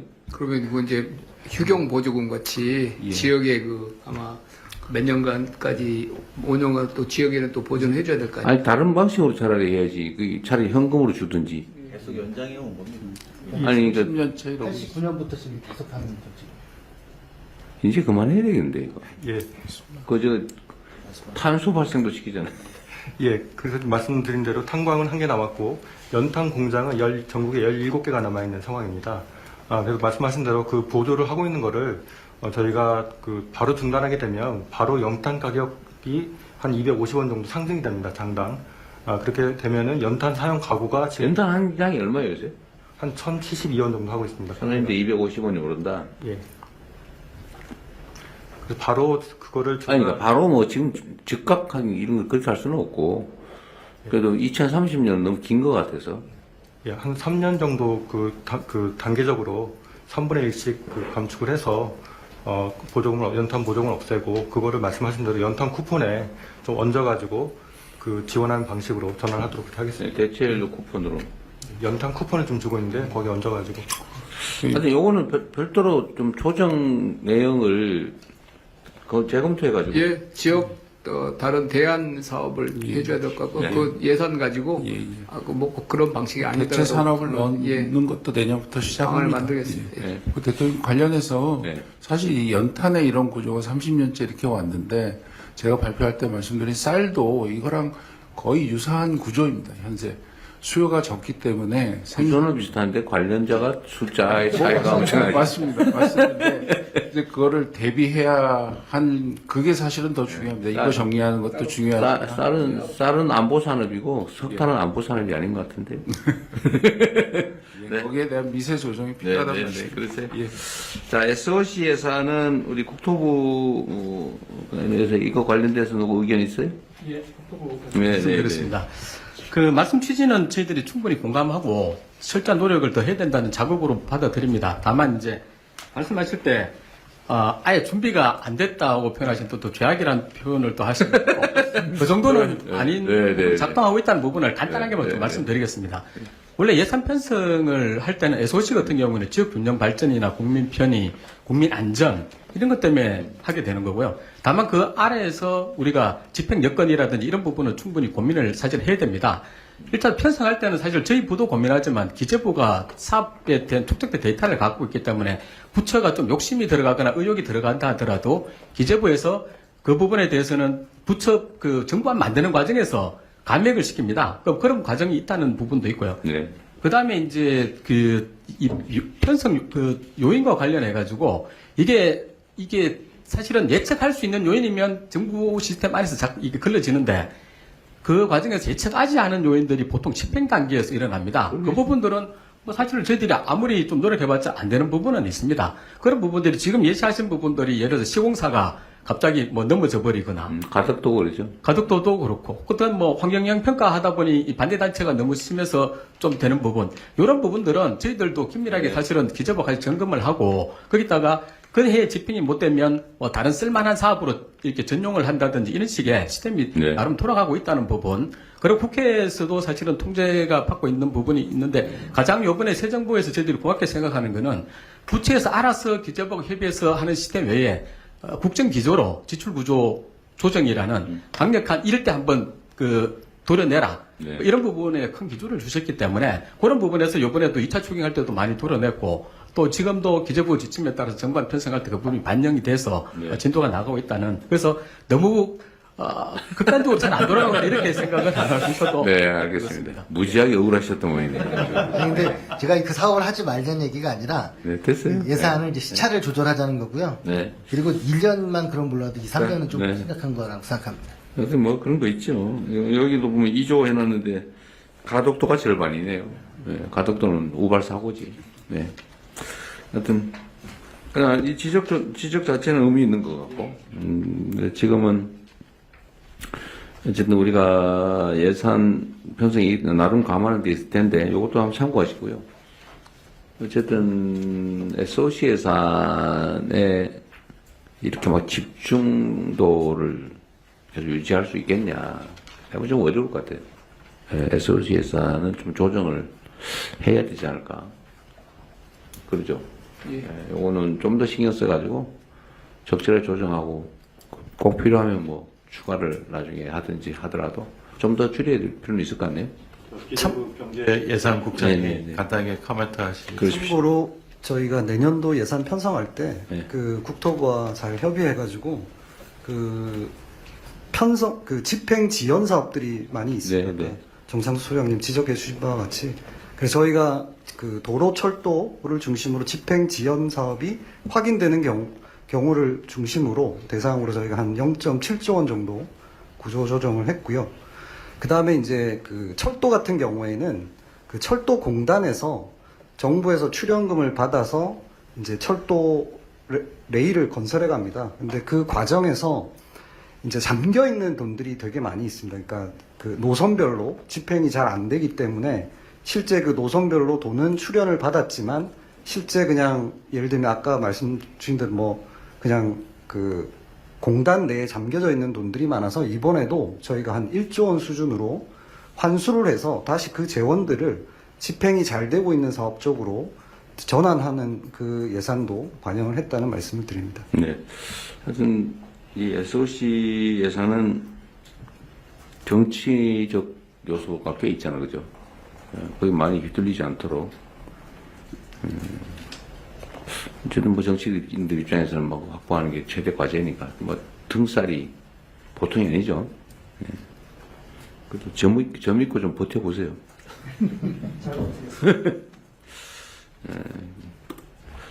또 뭐 추가로 말씀하실 게 있으시면 또 하시죠.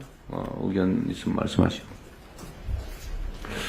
근데 사실 좀 더 해야 될 것 같아요. 이게 저는 이런 예산의 대규모 구조조정 문제는 정책 문제라서 사실 그렇게 어렵지 않거든요. 이거보다는 소규모 예산들 있잖아요. 소규모 예산. 당연하게 집행되고 있는 소규모 예산 중에 지금 시대에도 이런 걸 굳이 해야 되나? 이게 과연 다른 사업보다 효율성이 있나? 또는 이 돈으로 차라리 새로운 사업하면 훨씬 더 나을 텐데 이런 걸 찾아내는 게 중요하거든요. 그건 사실 공무원들 입장에서 못 찾아내요. 찾아내더라도 그 저항이 있죠. 이해관계가 있어가지고 쉽게 결정 못 하거든요. 그건 공직사회가 나빠서 그런 건 아니에요. 제가 볼 때는. 하기 어려워요. 누군가 지적해줘야 되는데 그건 제가 지적하든지 해야 되는데 저는 몰라요. 그리고 누가 하죠? 아까 말씀하신 그 민간 아까 이제 공개하는 게 일단 전제가 돼야 될 것 같고요. 네. 두 번째는 민간에서 그런 거를 세세하게 좀 찾는 노력을 하고 예를 들면 찾아내면 일부 그중에서 우리가 유효하면 포상을 해준다거나 그런 메커니즘이 필요하고 좀 이쪽의 의지를 가지고 찾아내는 메커니즘을 좀 지금은 포상 제도가 있나요? 예를 들면 뭐 예산에 대해서 문제 지적을 해서 그걸 조정을 해서 그래서 절감을 했다. 부패, 부정 이런 거 말고 그냥 단순한 예산의 효율성, 우선순위 이런 걸 조정한 경우에 그걸 찾아내서 반영이 되면 뭐 포상을 하거나 이런 제도 있어요? 그거 없을 것 같아요. 예산 성과급이라고 이제 공무원들이 자기 세입을 더 확충하거나 아이디어를 내서 제도를 바꿔서 세출을 확 절감하거나 이런 부분에 대한 게 일단 있고요. 내부에 성과금이 있고 국민들이 제안한 거에 대해서 포상금이 있긴 한데 그렇게 크지는 않습니다. 아까 말씀드린 참여 예산 관련된 뭐 이런 포상금이 일부 있습니다. 어쨌든 새로운 사업을 시작하는 건 그리 어렵지 않은데 이미 시작한 사업을 조정하는 건 정말로 어렵잖아요. 일단 발견하기도 어렵고 발견해내도 실현하기 어렵단 말이에요. 근데 요거는 시스템으로 뭔가 만들어야 될 것 같아요. 최소한 올해는 뭐 어쩔 수 없다고 하더라도 내년 예산에 대해서는 올해 편성되는 그것도 이미 사실 제로베이스 예산 편성해봐야 못해요. 사실은 말만 그러지. 그거 어느 세월에 그래. 그거 하려면 한 1, 2년은 준비해야 될걸요. 그러니까 그거를 지금부터라도 이제 찾아내는 거를 좀 해야 될 것 같아요. 근데 그거 어떻게 할 거냐고. 그 상세화해서 할 수 있는 플랫폼을 한번 고민해 보겠습니다. 그리고 예산 당국하고 그 사실은 그 해마다 이게 재정에 대해서 상당히 많은 노력을 합니다. 연 중에도 예산 편성하기 전에도 분야별로 다 보는데요. 앞으로 분야별로는 플래닝도 중요하지만 지금까지 집행해 왔던 예산, 말씀하신 관행적인 예산, 낭비적인 예산들을 찾아내는 쪽에 좀 더 집중해서 새로운 걸 계획하기 전에 기존에 있는 예산부터 먼저 점검하는 식으로 한번 부처와 같이 논의해 보도록 하겠습니다. 그 낭비 예산이라고 하면 기분 나쁘고 그러니까 저효율 예산. 저효율 예산을 고효율 예산으로 예산으로 있도록 한번 점검해 보도록 하겠습니다. 하여튼 그걸 좀 많이 찾아냈으면 좋겠습니다. 원래 이거 몇 시까지 하기로 돼 있었어요? 이미 시간이 많이 지나서요. 아마 의전 쪽에서 좀 다급한 것 같습니다. 아, 그래요? 네. 그럼 대통령님, 오늘 아마 시간적으로 좀 그래서 아마 마무리를 해야 될 것 같습니다. 마지막으로 대통령 말씀을. 저는 말을 너무 안 해서 안 하는 걸로 하고 다른 분들이 하십시오. 혹시, 준비하신 게 있을 수도 있는데? 없어요? 근데 왜 여기 여성 참석자가 두 분밖에 안 됩니까? 저 뒤에도 또 있고 그렇습니다. 아, 예. 일단 비율상 너무 압도적으로 여성이 적은데? 한 말씀. 그러세요? 저 같은 경우는 재정학자인데, 열린 예정을 뭐 자주 사용하고 있습니다. 그래서, 정부 예산 이제 들여보는데, 들여다보다 보면은 공개가 세부 사업밖에 되어 있지가 않아가지고, 그 아랫단의 사업을 볼 수가 사실은 없습니다. 그래서 아까 대통령님 중간에 그런 말씀 하셨는데, 저희가 보고 싶어도 사실 세부 사업이라고 그냥 개념상으로 있는 거기 때문에, 거기 뭐 사업 계획서가 붙어 있는 것도 아니고, 그래서 그냥 구분만 되어 있는 거거든요. 그래서 만약에 공개를 하게 된다면 조금 더 아랫단위까지 공개를 먼저 해주신다면은 그러면 뭐 국민들이 볼 때도 그 연구자들이 볼 때도 참 도움이 많이 되겠다. 연구자들이 연구 목적으로 구하는 것도 제한적이에요? 뭐 우리 개별 사업 뭐 알려진 것들은 뭐 하나씩 볼 수가 있는데 전체적으로 보고 싶으면은 아무래도 공개가 안 돼 있다 보니까 조금 힘들죠. 그래요? 네. 그 당연히 파일로 공개해야 되는 거 아닌가요? 뭐 마이크로 데이터 이런 건 공개하는 걸로 저는 알고 있는데 그건 한번 확인해 보겠습니다. 어쨌든 잘 안 되면 저한테 다시 얘기해 주세요. 예. 제 전화번호 아시죠? 그렇게 하시고 제가 여성 얘기를 한 거는 어쨌든 이런 상황에서도 보면 여성 승진을 좀 더 많이 시켜야 되겠다. 여성 참석자를 좀 더 늘려야 되겠다 이런 생각이 좀 들었습니다. 예산 정책과장 저 뒤에 있는데 여성 발언 한번 하세요. 예산 정책과장이 넘버 2입니다. 거기서. 그러세요? 왜 뒤에 앉혀놨어요? 발언 안 하려고. 제가 지출 구조 조정 이제 실무적으로 총괄하고 관련이. 있습니다. 그래? 그래서 오늘 대통령님 말씀 듣고 저도 많은 반성을 했는데요. 제가 너무 공무원적 시각에서 이걸 보지 않았나. 조금 더 국민 입장에서 진짜 필요한 사업이 뭔지 한 번 더 가서 체크하고 네. 더 이 국민 입장에서 효능감을 높일 수 있는 그런 내년도 예산이 될 수 있도록 한 번 더 점검하도록 하겠습니다. 네. 실제 성과를 내가 조기 승진하는 방향을 한번 검토해보겠습니다. 네, 다들 애쓰셨습니다. 고맙습니다. 네, 감사합니다. 이것으로 오늘 간담회를 모두 마치겠습니다. 감사합니다. 네.